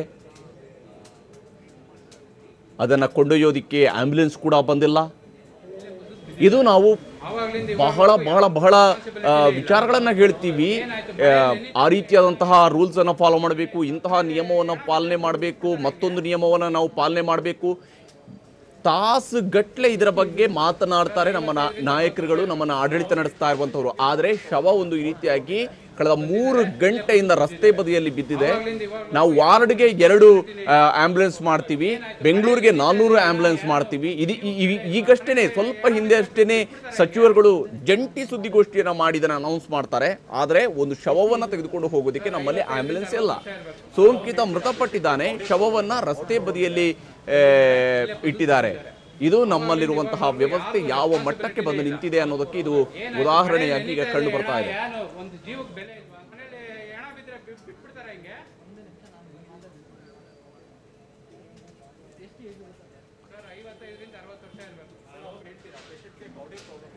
ಆಂಬ್ಯುಲೆನ್ಸ್ ಇಲ್ಲ ಅಂತೇಳಿ ರಸ್ತೆಯಲ್ಲೇನೆ ಈ ಒಂದು ಶವವನ್ನ ಬಿಟ್ಟಿದ್ದಾರೆ ಸಿಬ್ಬಂದಿ ಅನ್ನೋದ್ರ ಬಗ್ಗೆ ಈಗ ಏನಾಯ್ತು, ಮಳೆಯಲ್ಲಿ ನೆನೀತಾ ಇದೆ ಹೆಣ, ಏನು ಒಂದು ಜೀವಕ್ಕೆ ಬೆಲೆ ಇಲ್ವಾ? ಮನೇಲಿ ಹೆಣ ಬಿದ್ರೆ ಬಿಟ್ಬಿಡ್ತಾರೆ ಹಿಂಗೆ? ಒಂದು ನಿಮಿಷ ನಾನು ಮಾತಾಡುವಾಗ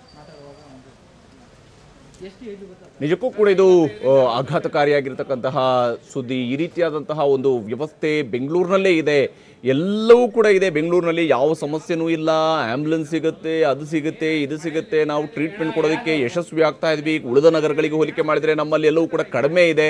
ಈ ರೀತಿಯಾದಂತಹ ಅಂಕಿ ಅಂಶಗಳನ್ನು ದಿನಗಟ್ಟಲೆ ಕೊಡ್ತಾ ಇದ್ದಾರೆ ನಮ್ಮ ಸಚಿವರುಗಳು, ನಮ್ಮ ಸರ್ಕಾರ ನೀಡ್ತಾ ಇದೆ. ಆದರೆ ಇನ್ನೊಂದು ಕಡೆಯಲ್ಲಿ ಸೋಂಕಿತನ ಶವ ರಸ್ತೆಯಲ್ಲಿ ಅನಾಥವಾಗಿ ಬಿದ್ದಿದೆ. ಅದನ್ನು ಕೊಂಡೊಯ್ಯೋದಕ್ಕೆ ಆಂಬ್ಯುಲೆನ್ಸ್ ಕೂಡ ಬರ್ತಾ ಇಲ್ಲ ಅನ್ನುವಂಥದ್ದಾದ್ರೆ ಯಾವ ವ್ಯವಸ್ಥೆ ಇದೆ? ಬೆಂಗಳೂರಿನ ಹನುಮಂತನಗರದಲ್ಲಿ ನಡೆದಿರತಕ್ಕಂತಹ ಘಟನೆ ಇದು. ಈಗಲೂ ಕೂಡ ಶವ ಆ ರೀತಿಯಾಗಿ ಬಿದ್ದಿದೆ ಅನ್ನೋದ್ರ ಬಗ್ಗೆ ಮಾಹಿತಿ ಲಭ್ಯವಾಗ್ತಾ ಇರುವಂಥದ್ದು. ನಿಜಕ್ಕೂ ಕೂಡ ಇಂಥದ್ದೊಂದು ಸ್ಥಿತಿ ಯಾರಿಗೂ ಕೂಡ ಬರಬಾರದು. ಅದರಲ್ಲೂ ವಿಶೇಷವಾಗಿ ಯಾವಾಗ ಕೊರೋನಾದಿಂದ ಮೃತಪಟ್ಟಿದ್ದಾರೆ ಅನ್ನುವಂಥದ್ದು ಅಥವಾ ಯಾವುದೇ ಅನಾಥ ಶವ ಆದರೂ ಕೂಡ ಇವತ್ತು ಭಯ ಇದೆ ಜನರಲ್ಲಿ. ಹೀಗಾಗಿ ಅದನ್ನು ತೆಗೆದುಕೊಂಡು ಹೋಗೋದಕ್ಕೂ ಕೂಡ ಸಾಧ್ಯ ಆಗದಂತಹ ಸ್ಥಿತಿಯೂ ಕೂಡ ಇದೆ. ಈಗ ರಸ್ತೆ ಬದಿಯಲ್ಲಿ ಈ ರೀತಿಯಾಗಿ ಶವವನ್ನ ಹಾಕಿದ್ದಾರೆ.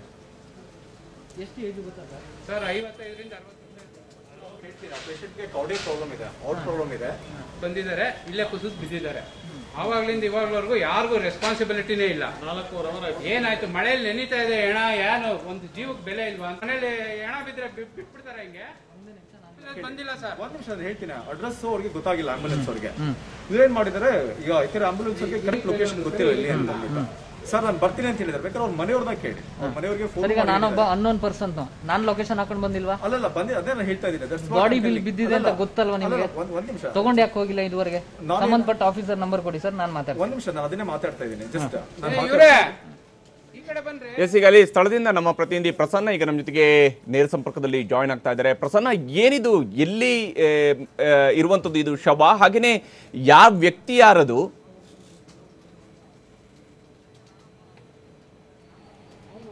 ಹರಿಪ್ರಸಾದ್, ಇದು ಹನುಮಂತನಗರದ ಒಂದು ರಸ್ತೆಯಲ್ಲಿರುವಂತಹ ಶವ ಇದು. ಇವತ್ತು ಬೆಳಗ್ಗೆ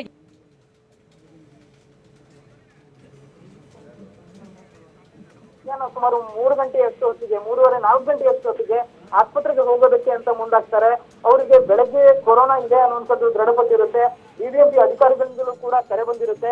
ಹೀಗಾಗಿ ಆ ಮಾಹಿತಿಯ ಆಧಾರದ ಮೇಲೆ ಅವರಿಗೂ ಸಾಕಷ್ಟು ಅನಾರೋಗ್ಯ ಕಾಣಿಸ್ಕೊಳ್ಳುತ್ತೆ. ಅವರಲ್ಲಿ ಬಳಲಿಕೆ ಉಂಟಾದಂತಹ ಹಿನ್ನೆಲೆಯಲ್ಲಿ ಅವರು ಆಟೋವನ್ನ ಹಿಡಿದು ಆಸ್ಪತ್ರೆಗೆ ತೆರಳೋಣ ಅಂತೇಳಿ ಅವರು ಮತ್ತು ಅವರ ಪತ್ನಿ 55 ವರ್ಷದ ವ್ಯಕ್ತಿ ಅವರು ಆಸ್ಪತ್ರೆಗೆ ತೆರಳೋದಕ್ಕೆ ಮುಂದಾಗ್ತಾರೆ. ಈ ಸಂದರ್ಭದಲ್ಲಿ ಇಲ್ಲಿ ತನಕ ಏನ್ ಸ್ಪಾಟ್ ಅಲ್ಲಿ ನೋಡ್ತಾ ಇದ್ದೀರಿ, ಇಲ್ಲಿವರೆಗೆ ನಡ್ಕೊಂಡು ಬರ್ತಾರೆ. ಆಟೋವನ್ನ ಹಿಡಿಯೋದಕ್ಕೆ ಪ್ರಯತ್ನ ಮಾಡ್ತಾರೆ. ಆದ್ರೆ ತಕ್ಷಣವೇ ಬಳಲಿಕೆಯಿಂದಾಗಿ ಕುಸಿದು ಬೀಳುವಂತಹ ವ್ಯಕ್ತಿಯನ್ನ ಯಾರು ಕೂಡ ಮೇಲೆತ್ತೋದಕ್ಕೆ ಸಾಧ್ಯ ಆಗೋದಿಲ್ಲ. ಅಲ್ಲಿವರೆಗೆ ಆಂಬ್ಯುಲೆನ್ಸ್ಗೆ ಕರೆ ಮಾಡಿದ್ರು ಕೂಡ ಆಂಬ್ಯುಲೆನ್ಸ್ ಬಂದಿರೋದಿಲ್ಲ. ಹೀಗಾಗಿ ಆಟೋ ಹಿಡಿದಾದ್ರೂ ಆಸ್ಪತ್ರೆಗೆ ತಗೋಣ ಅಂತೇಳಿ ಹೊರಟಿದ್ದಂತಹ 55 ವರ್ಷದ ಹನುಮಂತರಾಜ್ ಎಂಬಂತಹ ವ್ಯಕ್ತಿ ಇದೀಗ ಮೃತಪಟ್ಟಿದ್ದಾರೆ ಸ್ಥಳದಲ್ಲಿ ಕುಸಿದು. ಇದು ನಡೆದಿರುವಂತದ್ದು ಸುಮಾರು 4 ಗಂಟೆಗೆ ಘಟನೆ ನಡೆದಿದೆ. ಇದುವರೆಗೂ ಕೂಡ ಇಲ್ಲಿ ಒಂದು ಆಂಬ್ಯುಲೆನ್ಸ್ ಬಂದಿಲ್ಲ ಮತ್ತು ಬಂದಿರುವಂತಹ ಅಧಿಕಾರಿಗಳು ಇಲ್ಲಿಂದ ಶವವನ್ನ ತೆಗೆದುಕೊಂಡು ಹೋಗುವಂತ ಕೆಲಸಕ್ಕೂ ಕೂಡ ಮುಂದಾಗಿಲ್ಲ. ಹೀಗಾಗಿ ಸಾಕಷ್ಟು ಸ್ಥಳೀಯರು ಆಕ್ರೋಶವನ್ನು ಕೂಡ ವ್ಯಕ್ತಪಡಿಸ್ತಾ ಇದ್ದಾರೆ. ಧಾರಾಕಾರವಾದಂತಹ ಮಳೆ ಬರ್ತಾ ಇದೆ. ಇಂಥ ಸಂದರ್ಭದಲ್ಲಿ ಸುತ್ತಮುತ್ತ ರೆಸಿಡೆನ್ಷಿಯಲ್ ಏರಿಯಾ, ಈ ಪರಿಸ್ಥಿತಿಯಲ್ಲಿ ಇರುವಾಗ ಕೊರೋನಾ ಸೋಂಕಿತರಿಗೆ ಇದೇನಾ ಸರ್ಕಾರ ಕೊಡ್ತಾ ಇರುವಂತಹ ಸೌಲಭ್ಯ ಅನ್ನುವಂತ ಪ್ರಶ್ನೆಯನ್ನ ಮಾಡ್ತಾ ಇದ್ದಾರೆ. ಸ್ಥಳೀಯರನ್ನ ಮತ್ತು ಪ್ರತ್ಯಕ್ಷದರ್ಶಿಗಳನ್ನ ನಾವು ಕೂಡ ಮಾತನಾಡುತ್ತೀವಿ. ಸರ್, ಏನಾಯ್ತು? ಆ ವ್ಯಕ್ತಿ ಎಲ್ಲಿಗೆ ಹೊರಟಿದ್ರು ಮತ್ತು ಕಳೆದ 4 ಗಂಟೆಯಿಂದ ಆಂಬ್ಯುಲೆನ್ಸ್ ಕಾಲ್ ಮಾಡಿದ್ರು ಕೂಡ ಅಲ್ಲಿಂದ ಬಾಡಿಯನ್ನ ಎತ್ತಿಲ್ಲ. ಯಾವ ರೀತಿ ಘಟನೆ ಆಯ್ತು ಅಂತ? ಸರ್, ಬೆಳಿಗ್ಗೆನೆ ಅವ್ರಿಗೆ ಪಾಸಿಟಿವ್ ಅನ್ನೋದು ಕನ್ಫರ್ಮ್ ಆಗಿದೆ. ಅವರು ಆಂಬುಲೆನ್ಸ್ ಟ್ರೈ ಮಾಡಿದರೆ ಯಾವ ಆಂಬುಲೆನ್ಸ್ ಬಂದಿಲ್ಲ. ಕೊನೆಗೆ ಅವರು ಗಂಡ ಹೆಂಡತಿ ಇದ್ರು. ಹೆಂಡತಿ ನಾನು ಆಟೋ ಹಿಡ್ಕೊಂಡ್ ಬರ್ತೀನಿ ಅಂತ ಹೇಳಿ ಬಂದಿದ್ದಾರೆ. ಗಂಡ ನಾನು ಜೊತೆ ಬರ್ತೀನಿ ಅಂತ ಬಂದಿದ್ದಾರೆ. ಹೆಂಡತಿ ಮೇನ್ ರೋಡ್ ಅಲ್ಲಿ ಆಟೋ ಹಿಡಿಯೋದು ನಿಂತಿದ್ದಾರೆ. ಗಂಡನ ಕೈಲಿ ನಡ್ಕೊಂಡ್ ಬಂದು ಸಾಕಾಗೋಗಿ ಹಂಗೂ ಕುಸಿದು ಬಿದ್ದಿದ್ದಾನೆ. ಆವಾಗ್ಲಿಂದನೂ ಪ್ರತ್ಯಕ್ಷ ಆಗಿ ನೋಡಿರೋದ್ರಿಂದನೂ ಆವಾಗ್ಲಿಂದನೂ ಟ್ರೈ ಮಾಡ್ತಾ ಇದ್ದೀವಿ. ಯಾರು ಒಬ್ರು ಬರ್ಲಿಲ್ಲ. 2 ಅವರ್ ಆದ್ಮೇಲೆ ಕಾರ್ಪೊರೇಷನ್ ಅಧಿಕಾರಿಗಳು ಬಂದ್ರು, ಔಷಧಿ ಪಡಿಸ್ಬಿಟ್ರು, ಹೊಟ್ಟೋದ್ರು. ನಾವು ಇಲ್ಲಿ ಸಾರ್ವಜನಿಕರು ಅವ್ರ ಮೇಲೆ ಒಂದು ಪ್ಲಾಸ್ಟಿಕ್ ಕವರ್ ಹಾಕಿ ಮಳೆ ಯಾರೊಬ್ರು ಜನಪ್ರತಿನಿಧಿಗಳಾಗ್ಲಿ ಯಾವ ಕಾರ್ಪೊರೇಷನ್ ಆಫೀಸರ್ ಆಗ್ಲಿ ಯಾರು ಬಂದು ಆ ಶವನ ಸಾಗಾಣಿಕೆ ಮಾಡೋದಕ್ಕೆ ಮುಂದಾಗಿಲ್ಲ. ಸಾರ್ವಜನಿಕರು ಬಡವರು ಸತ್ರೆ ಆ ಜೀವಕ್ಕೆ ಬೆಲೆ ಇಲ್ವಾ ಅಂತ ನಾವು ಕೇಳೋದಕ್ಕೆ ಇಷ್ಟಪಡ್ತಾ ಇದ್ದೀವಿ. ಮತ್ತೆ ಸುತ್ತಮುತ್ತ ರೆಸಿಡೆನ್ಷಿಯಲ್ ಏರಿಯಾ ಇರೋದ್ರಿಂದ ಈಗ ನಾವು ಏನ್ ಮಾಡ್ಬೇಕು ಅನ್ನೋದು ನಮಗೂ ತೋರಿಸ್ತಾ ಇಲ್ಲ. ಯಾಕಂದ್ರೆ ಯಾರು ಬಂದು ಶವನ ಮುಟ್ತಾ ಇರೋದ್ರಿಂದ ನಾವುಗಳು ಇಲ್ಲಿ ಬದುಕ್ಬೇಕಾ ಬದುಕಬಾರ್ದ? ಆಂಬುಲೆನ್ಸ್ ಅನ್ನು ಕೇಳಿದ್ರೆ ಹೇಳ್ತಾರೆ ಕಾರ್ಪೊರೇಷನ್ ಅವರು ಅವ್ರಿಗೆ ಲೊಕೇಶನ್ ಗೊತ್ತಾಗ್ತಿಲ್ಲ ಅಂತ. ಯಾವ ನಾವು ಕಾಡಲ್ಲಿ ಜೀವಿಸ್ತಾ ಇದೀವ ನಾಡಲ್ಲಿ ಜೀವಿಸ್ತಾ ಇದೀವ ಅನ್ನೋದೇ ಗೊತ್ತಾಗ್ತಾ ಇಲ್ಲ ನಮ್ಗೆ. ಏನ್ ಮಾಡ್ಬೇಕು? ಸರಿಗ ಮಳೆ ಬರ್ತಾ ಇದೆ. ಒಂದು ಬಾಡಿನ ಸತ್ತಿರುವಂತ ವ್ಯಕ್ತಿಗೆ ಒಂದು ಸಂಸ್ಕಾರ ಮಾಡುವಂತ ಅಥವಾ ಇಲ್ಲಿಂದ ತೆರವುಗೊಳಿಸುವಂತ ಕೆಲಸಕ್ಕೂ ಕೂಡ ಅಧಿಕಾರಿಗಳು ಮುಂದಾಗಿಲ್ಲ ಅಂದ್ರೆ ಎಷ್ಟರ ಮಟ್ಟಿಗೆ ಇದು ಸರ್ಕಾರದ ಸೌಲಭ್ಯ ಕೊಡ್ತಾ ಇರಬಹುದು ಅಂತ? ಸರ್, ಏನ್ ಗೊತ್ತಾ, ಇವಾಗ ಸರ್ಕಾರದಲ್ಲಿ ತುಂಬಾ ಕಾಂಪಿಟೇಷನ್ ಇದೆ. ಕೊರೋನಾ ವಾರಿಯರ್ಸ್ ನಾವ್ ಹಾಕ್ಬೇಕು ಅಂತ. ಅದೆಲ್ಲದಕ್ಕಿಂತ ಇಂಪಾರ್ಟೆಂಟ್ ನಮ್ಮ ಏರಿಯಾ ಕೌನ್ಸಿಲರ್ ಇದಾರಲ್ಲ, ಅವ್ರಿಗೆ ಕೊರೋನಾ ವಾರಿಯರ್ಸ್ ರಾಷ್ಟ್ರ ಪ್ರಶಸ್ತಿ ಕೊಡಿಸ್ಬೇಕಾದ್ರೆ ತುಂಬಾ ಕೊರೋನಾ ವೈರಸ್ ಕೆಲಸ ಮಾಡಿದಾರೆ ಅವ್ರ ಪಾಪ. ಇವತ್ತವರೆಗೂ ಒಂದೇ ಒಂದು ಸಿಂಗಲ್ ಡೇ ಒಂದು 10 ನಿಮಿಷ ಕೂಡ ಅವರು ವಾರ್ಡ್ ಮೇಲೆ ಬಂದಿಲ್ಲ.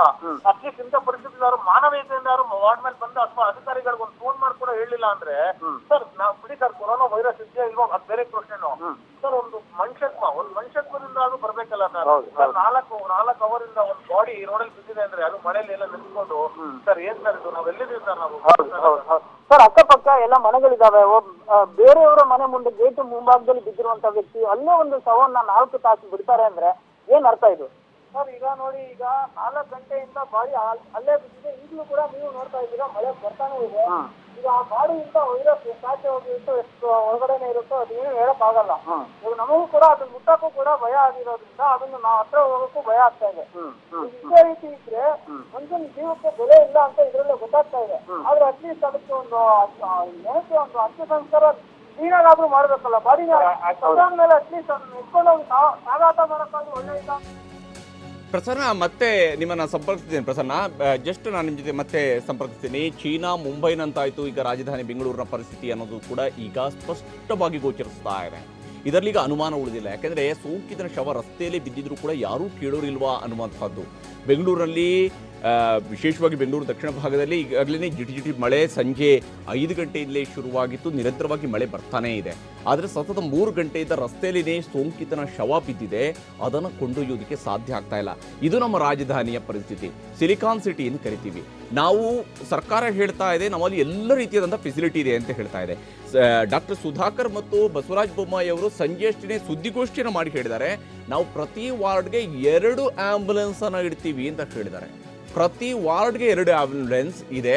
ಆದರೆ ಹನುಮಂತನಗರ ವಾರ್ಡ್ನಲ್ಲಿ 1 ಆಂಬ್ಯುಲೆನ್ಸ್ ಬರೋದಕ್ಕೆ 3 ಗಂಟೆ ಕಳೆದ್ರೂ ಕೂಡ ಸಾಧ್ಯ ಆಗುವುದಿಲ್ಲ. ಇದು ಯಾವ ಸ್ಥಿತಿ? ಹಾಗಾದ್ರೆ ಒಂದು ಶವವನ್ನು ತೆಗೆದುಕೊಂಡು ಹೋಗೋದಕ್ಕೆ ಸಾಧ್ಯ ಆಗುವುದಿಲ್ವಾ?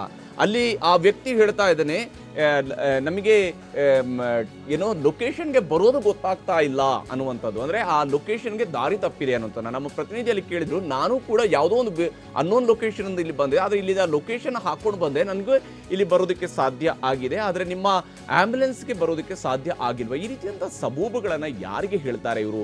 ಸರ್ಕಾರ ಯಾವ ಕಾರಣಕ್ಕಾಗಿ ಈ ಸಬೂಬುಗಳನ್ನು ಹೇಳ್ತಾ ಇದೆ? ನೋಡಿ, ಈ ವ್ಯಕ್ತಿ ಹೇಳ್ತಾ ಇದ್ದ, ಆಗ ನಮ್ಮ ಪ್ರತಿನಿಧಿ ಮಾತನಾಡಿಸುವಂಥ ಸಂದರ್ಭದಲ್ಲಿ ಆತ ಹೇಳ್ತಾ ಇದ್ದ, ಇಲ್ಲ ಅವ್ರಿಗೆ ಬರೋದಕ್ಕೆ ಲೊಕೇಶನ್ ಗೊತ್ತಾಗಿಲ್ಲ. ಅರೆ, ಲೊಕೇಶನ್ ಗೊತ್ತಾಗೋದಕ್ಕೆ ಏನಿದೆ? ಬೆಂಗಳೂರಿನಲ್ಲಿ GPS ವರ್ಕ್ ಆಗದೇ ಇರುವಂತಹ ಲೊಕೇಶನ್ಗಳು ಯಾವ್ದಾದ್ರು ಇದಾವ? ಅಥವಾ ಬರೋದಕ್ಕೆ ಸಾಧ್ಯ ಆಗದಿರತಕ್ಕಂತಹ ಲೊಕೇಶನ್ಗಳು ಯಾವ್ದಾದ್ರು ಇದಾವ?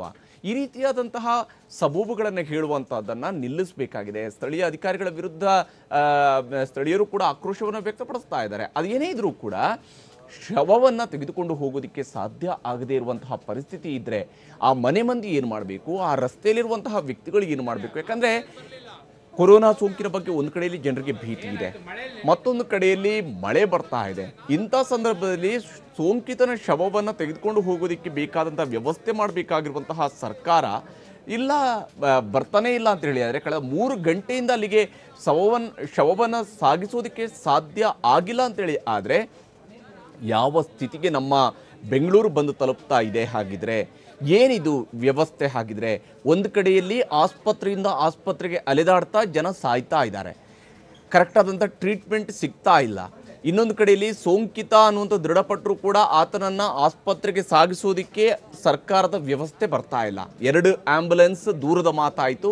ಆ ಆಂಬ್ಯುಲೆನ್ಸ್ ಇದ್ದಿರ್ತಿದ್ರೆ ಬಹುಶಃ ಈ ವ್ಯಕ್ತಿ ಆಂಬ್ಯುಲೆನ್ಸ್ ಮೂಲಕವಾಗಿ ಜೀವಂತವಾಗಿ, ಶವವಾಗಿ ಅಲ್ಲ, ಜೀವಂತವಾಗಿ ಆಸ್ಪತ್ರೆಗೆ ತಲುಪಬೇಕಾಗಿತ್ತು.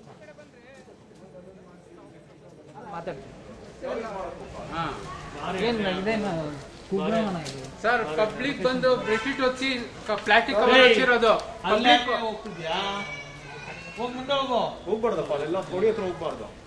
ಅವ್ರು ಬೆಳಿಗ್ಗೆ ಪಾಸಿಟಿವ್ ಆಗಿದೆ ಅಂತ ಗೊತ್ತಾಗಿದೆ. ನನಗೆ ಅರ್ಥ ಆಗುತ್ತೆ. ಮಳೆಯಲ್ಲಿ ನೆನೀತಾ ಇದೆ, ನಿಮ್ಗೆ ಮಾನವೀಯತೆ ಕಲೆ ಬೇಡವಾ? ಅದು ಕಟ್ಟುಕತೆ, ಶುದ್ಧ ಸುಳ್ಳು ಅವ್ರು ಹೇಳ್ತಿರೋದು.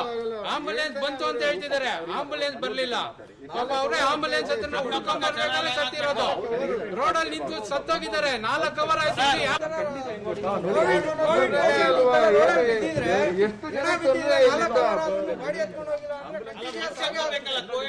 ಆಂಬುಲೆನ್ಸ್ ಬಂದಿಲ್ಲ, ಅವ್ನು ಯಾರು ಆಂಬುಲೆನ್ಸ್ ಬಂದಿದೆ ಅಂತ ಎಷ್ಟು ಚೆನ್ನಾಗಿ ಸುಳ್ಳು ಹೇಳ್ತಾ ಇದ್ದಾರೆ ನೋಡಿ. ಆಂಬುಲೆನ್ಸ್ ಬಂದಿದೆ ಸರ್, ಆಂಬುಲೆನ್ಸ್ ಬಂದಿಲ್ಲ, ದಯವಿಟ್ಟು ಬಂದಿಲ್ಲ ಸರ್, ದಯವಿಟ್ಟು ಬಂದಿಲ್ಲ. ಈಗಾಗಲೇ ವ್ಯಕ್ತಿಯ ಶವ ರಸ್ತೆ ಬದಿಯಲ್ಲಿ ಕಳೆದ 3 ಗಂಟೆಗೂ ಹೆಚ್ಚು ಕಾಲ ಇದೆ. ಆದರೆ ರಾಜ್ಯದ ಸಚಿವರು, ಬಿಬಿಎಂಪಿ ಅಧಿಕಾರಿಗಳು ಏನು ಮಾಡ್ತಾ ಇದ್ದಾರೆ ಗೊತ್ತಿಲ್ಲ. ಬಿಬಿಎಂಪಿಯಲ್ಲಿ ಅಧಿಕಾರಿಗಳಿದ್ದಾರೆ, ಮೇಯರ್ ಇದ್ದಾರೆ, ಇವರೆಲ್ಲ ಎಲ್ಲಿದ್ದಾರೆ ಅನ್ನೋಂಥದ್ದು ಗೊತ್ತಿಲ್ಲ. 3 ಗಂಟೆಯಲ್ಲಿ ಸೋಂಕಿತರನ್ನ ಶಿಫ್ಟ್ ಮಾಡ್ತೀವಿ ಅಂತ ಹೇಳ್ಕೊಂಡು ಅಶೋಕ್ ಹೇಳ್ತಾರೆ. 3 ರಿಂದ 6 ಗಂಟೆ ಒಳಗಡೆ ನಾವು ಸೋಂಕಿತರನ್ನೆಲ್ಲ ಶಿಫ್ಟ್ ಮಾಡ್ತೀವಿ ಅಂತ. ಸೋಂಕಿತರನ್ನ ಶಿಫ್ಟ್ ಮಾಡೋದಕ್ಕೆ ನಿಮಗೆ ಸಾಧ್ಯ ಆಗಿದ್ದಿರ್ತಿದ್ರೆ ಇವರು ಆಟೋ ಹಿಡಿಯೋದಕ್ಕೆ ಬರಬೇಕಾದ ಅವಶ್ಯಕತೆ ಇರಲಿಲ್ಲ. ಅವರು ಸೋಂಕಿತರ ಅಂತೇಳಿ ದೃಢಪಟ್ಟಾಗ್ಲೇನೆ ಅವರನ್ನ ಆಸ್ಪತ್ರೆಗೆ ಶಿಫ್ಟ್ ಮಾಡಬಹುದಾಗಿತ್ತು. ಆದರೆ ಇವತ್ತು ಅವರು ಆಸ್ಪತ್ರೆಗೆ ಶಿಫ್ಟ್ ಮಾಡುವಂತಹ, ಅವರಾಗಿ ಖುದ್ದಾಗಿ ಹೋಗುವಂತಹ ಸಂದರ್ಭದಲ್ಲಿ ಕುಸಿದು ಬಿದ್ದು ರಸ್ತೆ ಬದಿಯಲ್ಲಿ ತೀರ್ಕೊಂಡಿದ್ದಾರೆ. ಆದರೆ ಆ ವ್ಯಕ್ತಿಯ ಶವವನ್ನ ತೆಗೆದುಕೊಂಡು ಹೋಗೋದಕ್ಕೂ ಸರ್ಕಾರದ ಆಂಬ್ಯುಲೆನ್ಸ್ ಬರ್ತಾ ಇಲ್ಲ. ಕೇವಲ ಸುದ್ದಿಗೋಷ್ಠಿಗೆ ಸೀಮಿತ ಆಗ್ತಾ ಇದೆ ಸಚಿವರ ಹೇಳಿಕೆಗಳು. ಸುದ್ದಿಗೋಷ್ಠಿಯಲ್ಲಿ ಮಾತ್ರ ಬಹಳ ಅಬ್ಬರದ ಮಾತುಗಳು ವ್ಯಕ್ತ ಆಗ್ತಾ ಇದ್ದಾವೆ. ನಾವು ಸೋಂಕಿತರನ್ನ ಆಸ್ಪತ್ರೆಗೆ ಶಿಫ್ಟ್ ಮಾಡುವಂತಹ ಅವಧಿಯನ್ನು ತಗ್ಗಿಸಿದ್ದೀವಿ.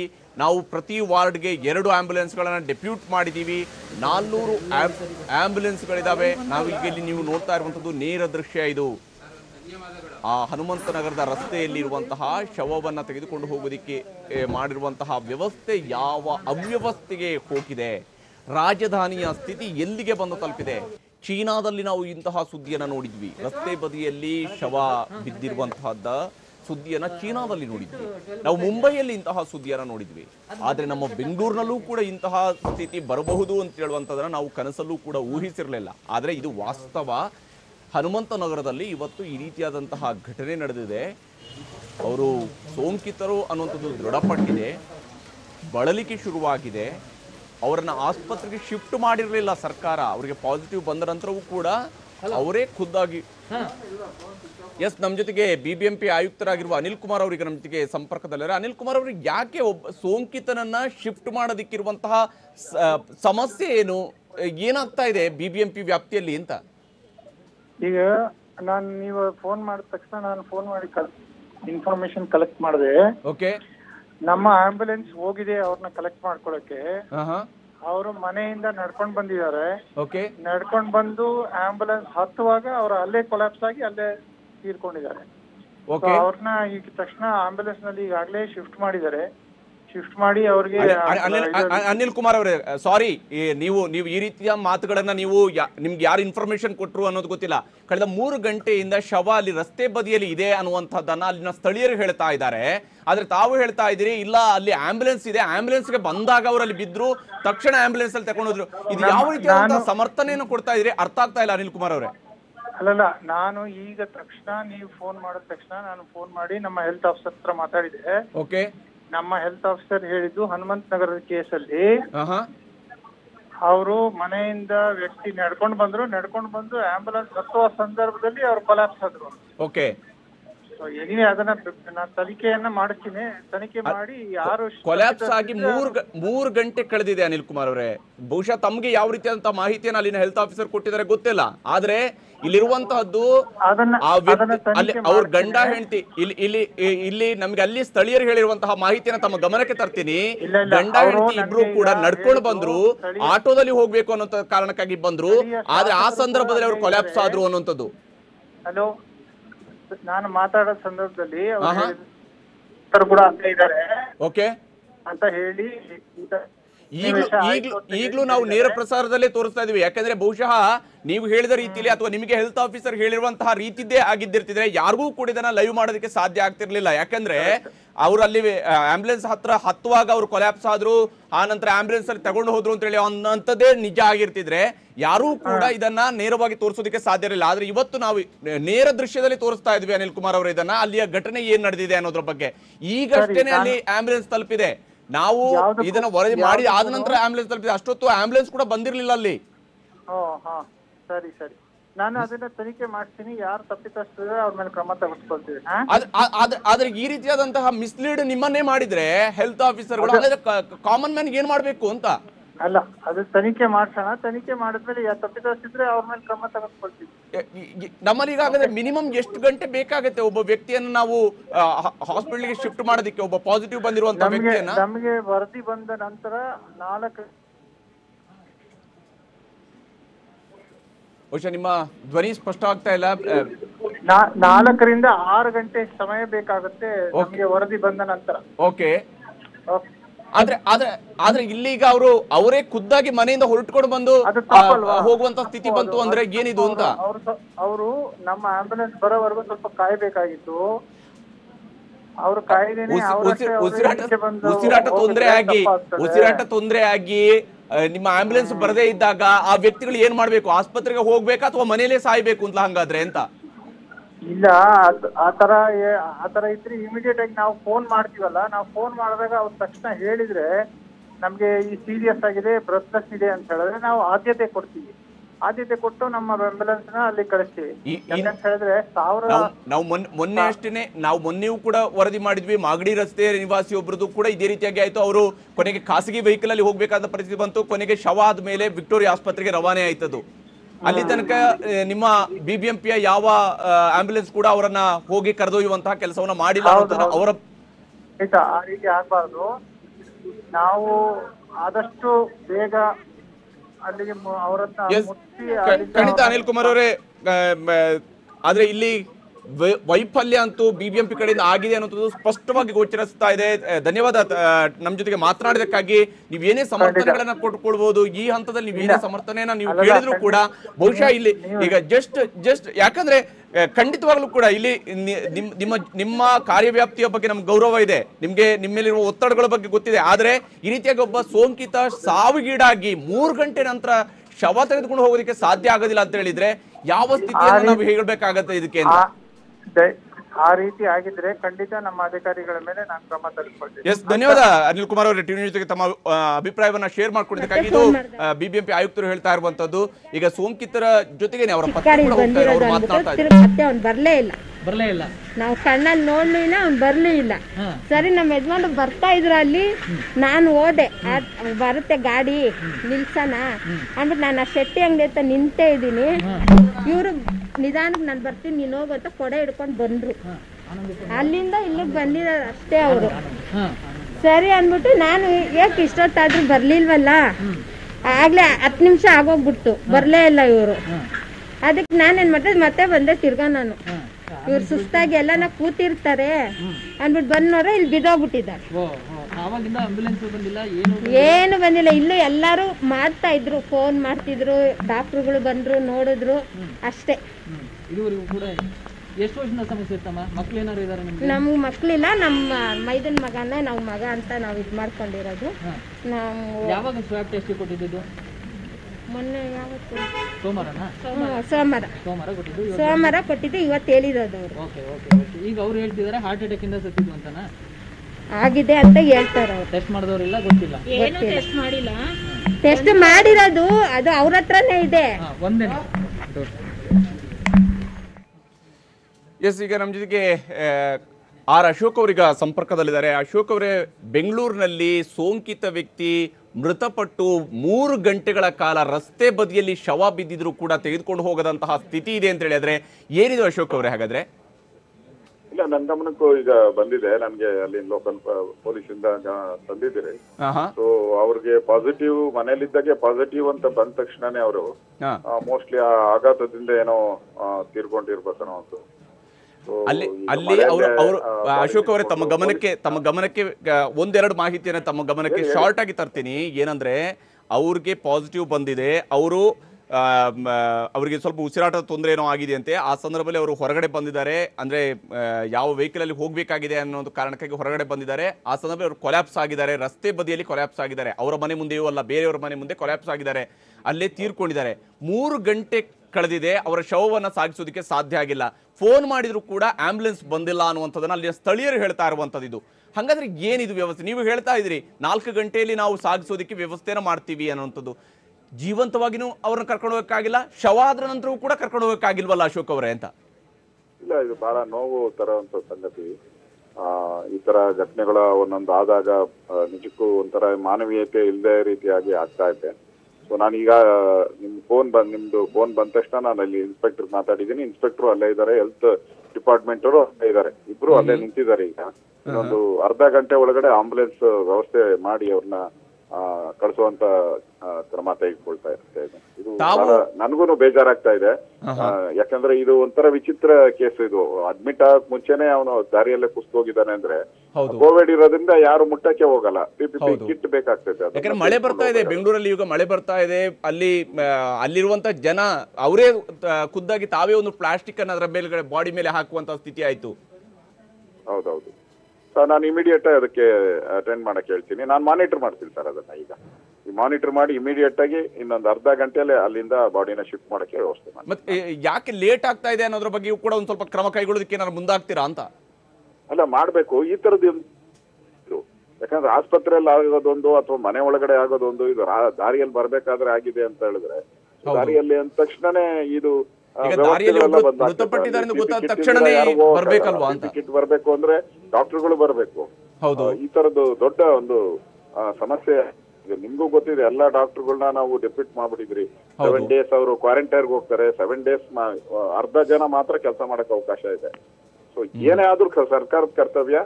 ಇದನ್ನ ಇಮಿಡಿಯೇಟ್ ನಾನು ಅಟೆಂಡ್ ಮಾಡ್ತೀನಿ. ಅಟೆಂಡ್ ಮಾಡಿ ಇನ್ನು ಅರ್ಧ ಗಂಟೆಯಲ್ಲಿ ಅದನ್ನ ಅಲ್ಲಿಂದ ಬಾಡಿನ ಲಿಫ್ಟ್ ಮಾಡತ್ತರ. ಈಗ ಜಸ್ಟ್ ಲಿಫ್ಟ್ ಆಗಿದೆ, ನಾವು ಈಗ ಅದನ್ನ ತೋರಿಸ್ತಾ ಇದೀವಿ. ಇವಾಗ ಲಿಫ್ಟ್ ಮಾಡಿದರೆ ಆಂಬ್ಯುಲೆನ್ಸ್ಗೆ ಅದನ್ನ ತುಂಬಿಸಿರುವಂತದ್ದು ಮಾತ್ರ ಈಗ ನಡೆದಿದೆ. ಅಶೋಕ್ ಅವರೇ ಧನ್ಯವಾದ. ಟಿವಿ ಜೊತೆಗೆ ಜಾಯ್ನ್ ಆಗಿ ತಮ್ಮ ಅಭಿಪ್ರಾಯವನ್ನು ಶೇರ್ ಮಾಡ್ಕೊಂಡಿದ್ದಕ್ಕಾಗಿ. ಇದು ಅಶೋಕ್ ಅವರು ಕೂಡ ಹೇಳ್ತಾ ಇರುವಂಥದ್ದು, ಇದು ಮಾನವೀಯತೆ ಅಲ್ಲ ಅನ್ನುವಂತಹ ಅಭಿಪ್ರಾಯವನ್ನು ಸಚಿವರು ಹೇಳ್ತಾ ಇದ್ದಾರೆ. ಆದರೆ ಸರ್ಕಾರನೇ ಮಾನವೀಯತೆ ಅಲ್ಲ ಅಂತ ಹೇಳ್ತಾ ಇದ್ರೆ ಯಾರನ್ನ ಮಾತನಾಡಿಸ್ಬೇಕು? ಬೆಕ್ಕಿನ ಕೊರಳಿಗೆ ಗಂಟೆ ಕಟ್ಟೋದು ಯಾರು ಅನ್ನುವಂತಹ ಪ್ರಶ್ನೆ ಇದ್ದಂಗೆ ಆಗಿದೆ ಇದು. ಯಾಕಂದ್ರೆ ಸರ್ಕಾರ ಕೂಡ ಹೇಳ್ತಾ ಇದೆ ಮಾನವೀಯತೆ ಪ್ರಶ್ನೆಯನ್ನ ಸರ್ಕಾರ ಹೇಳ್ತಾ ಇದೆ. ಹಾಗಾದ್ರೆ ಮಾನವೀಯತೆಯನ್ನು ಪ್ರದರ್ಶಿಸಬೇಕಾಗಿರೋದು ಯಾರು? ಯಾವ ಕಾರಣಕ್ಕಾಗಿ ಆಂಬ್ಯುಲೆನ್ಸ್ ಅನ್ನು ತಲುಪಿಸೋದಕ್ಕೆ ಸಾಧ್ಯ ಆಗ್ತಾ ಇಲ್ಲ? ಈ ರೀತಿಯಂತ ಪ್ರಶ್ನೆಗಳು ಕೂಡ ಇರುವಂಥದ್ದು. ಮತ್ತಷ್ಟು ಅಪ್ಡೇಟ್ಸ್ ನಿಮ್ಗೆ ತೋರಿಸ್ತೀನಿ. ಈ ಒಂದು ಪ್ರಕರಣದಲ್ಲಿ ಅತ್ಯಂತ ಸ್ಪಷ್ಟವಾಗಿ ಅಧಿಕಾರಿಗಳ ನಿರ್ಲಕ್ಷ್ಯ, ಅಧಿಕಾರಿಗಳ ಬೇಜವಾಬ್ದಾರಿತನ ಎದ್ದು ಕಾಣ್ತಾ ಇರುವಂತಹದ್ದು. ಯಾಕಂದ್ರೆ ವೈದ್ಯಕೀಯ ಶಿಕ್ಷಣ ಸಚಿವರೇ ನೀವು ಪ್ರತಿಕ್ರಿಯಿಸದೆ ಇನ್ಯಾರು ಪ್ರತಿಕ್ರಿಯಿಸಬೇಕು? ಸಚಿವ ಸುಧಾಕರ್ ಅವರು ಕೂಡ ಈ ವಿಚಾರದಲ್ಲಿ ಉಡಾಫೆಯನ್ನು ತೋರಿದ್ದಾರೆ. ಹನುಮಂತನಗರದ ಸಾವಿನ ಪ್ರಕರಣದ ಜವಾಬ್ದಾರಿ ನಿಮ್ಮದಲ್ವಾ ಅನ್ನುವಂಥದ್ದನ್ನು ಕೂಡ ನಾವು ಪ್ರಶ್ನಿಸಲೇಬೇಕಾಗಿದೆ. ಎಲ್ಲವೂ ಸರಿ ಇದೆ ಎನ್ನುವ ನೀವು ಸಮಸ್ಯೆ ಬಂದಾಗ ನುಣುಚಿಕೊಳ್ಳೋದು ಯಾಕೆ ಅನ್ನುವಂಥದ್ದು ಕೂಡ ಪ್ರಶ್ನೆಯಾಗಿರುವಂತಹದ್ದು. TV9ಗೆ ಪ್ರತಿಕ್ರಿಯೆಯನ್ನು ಕೇಳಿದಂತಹ ಸಂದರ್ಭದಲ್ಲಿ ಸುಧಾಕರ್ ಅವರು ಉಡಾಫೆಯ ಉತ್ತರವನ್ನ ಕೊಟ್ಟಿದ್ದಾರೆ.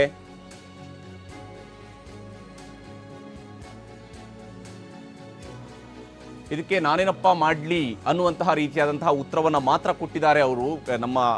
ನಾವು ಅವ್ರನ್ನ ಸಂಪರ್ಕಿಸಿ ಅವ್ರ ಜೊತೆಗೆ ಮಾತನಾಡಿಸುವಂತಹ ಪ್ರಯತ್ನವನ್ನು ಮಾಡಿದಾಗ ಇದಕ್ಕೆ ನಾನೇನಪ್ಪ ಮಾಡಲಿ ಅನ್ನುವಂತಹ ಉಡಾಫೆಯನ್ನ ಸುಧಾಕರ್ ಅವರು ತೋರಿದ್ದಾರೆ. ಇದಾ ನೀವು ಮಾಡಬೇಕಾಗಿರುವಂತಹದ್ದು. ಬೆಂಗಳೂರಿನ ಕೋವಿಡ್ ಉಸ್ತುವಾರಿ ಅನ್ನುವಂಥದ್ದನ್ನ ಡಾಕ್ಟರ್ ಸುಧಾಕರ್ ಅವರು ಹೊಂದಿದ್ದಾರೆ ಅಂತೇಳಿ ನಾವು ಅಂದ್ಕೊಂಡಿದ್ದೀವಿ. ಆದರೆ ಅವರು ಈ ಕೊರೋನಾದ ಸಕ್ಸಸ್ ಸ್ಟೋರಿಗಳಿಗೆ ಮಾತ್ರ ಅಲ್ಲ ಜವಾಬ್ದಾರಾಗಿರ್ಬೇಕಾಗಿರುವಂಥದ್ದು. ಕೊರೋನಾ ವಿಚಾರದಲ್ಲಿ ಸರ್ಕಾರದ ವೈಫಲ್ಯಗಳಿಗೂ ಕೂಡ ಅವರು ಉತ್ತರದಾಯಿ ಆಗಬೇಕಾಗತ್ತೆ. ಅವರು ಉತ್ತರವನ್ನು ಕೊಡಬೇಕಾಗತ್ತೆ. ಕರೆ ಕಟ್ಟು ಮಾಡೋದ್ರ ಮೂಲಕವಾಗಿ ನೀವು ಪ್ರತಿಕ್ರಿಯೆ ಕೊಟ್ಟಿಲ್ಲ ಅನ್ನುವಂಥ ತಕ್ಷಣನೇ ಸಮಸ್ಯೆ ಬಗೆಹರಿಯೋದಿಲ್ಲ, ಅಥವಾ ನೀವು ಪ್ರತಿಕ್ರಿಯೆ ಕೊಟ್ರಿ ಅಂದ ತಕ್ಷಣನೇ ಸಮಸ್ಯೆ ಬಗೆಹರಿಯುತ್ತೆ ಅಂತಲೂ ಕೂಡ ಹೇಳ್ತಾ ಇಲ್ಲ. ಆದರೆ ನಿಮ್ಮ ಜವಾಬ್ದಾರಿ ಏನು, ನಿಮ್ಮ ಕೆಳಗಡೆ ಕೆಲಸ ಮಾಡ್ತಿರುವಂತಹ ಅಧಿಕಾರಿಗಳು ಎಷ್ಟು ಮಟ್ಟಿಗೆ ಕೆಲಸ ಮಾಡ್ತಾ ಇದ್ದಾರೆ ಅನ್ನೋದಾದ್ರೂ ಕೂಡ ಗೊತ್ತಾಗಬೇಕಲ್ವೇ? ಅದು ಗೊತ್ತಾಗದೆ ಹೋದ್ರೆ ನಿಮ್ಮಿಂದ ನಾವು ಏನನ್ನು ನಿರೀಕ್ಷೆ ಮಾಡೋದಕ್ಕೆ ಸಾಧ್ಯ ಆಗುತ್ತೆ? ಎಲ್ಲವೂ ಸರಿ ಇದೆ ಎನ್ನುವ ಹಾಗೆ ಮಾತುಗಳನ್ನು ಹೇಳ್ತೀರಿ, ಎಲ್ಲವನ್ನು ಕೂಡ ರೆಡಿ ಮಾಡಿದೀವಿ ಅನ್ನೋದನ್ನ ಹೇಳ್ತೀರಿ, ಯಾವುದು ಸಕ್ಸಸ್ ಆಗುತ್ತೋ ಅಂಥದಕ್ಕೆಲ್ಲವೂ ಕೂಡ ಮಾತನಾಡ್ತೀರಿ. ಆದರೆ ಇವುಗಳಿಗೆ ಯಾಕೆ ಉತ್ತರವನ್ನು ಕೊಡೋದಿಲ್ಲ? ಹಾಗಾದ್ರೆ ಸರ್ಕಾರ ಯಾವ ರೀತಿಯಾಗಿ ಹಾಗಿದ್ರೆ ಈ ವಿಚಾರಕ್ಕೆ ಸಂಬಂಧಪಟ್ಟಂತೆ ಪ್ರತಿಕ್ರಿಯೆಯನ್ನು ನೀಡುತ್ತೆ?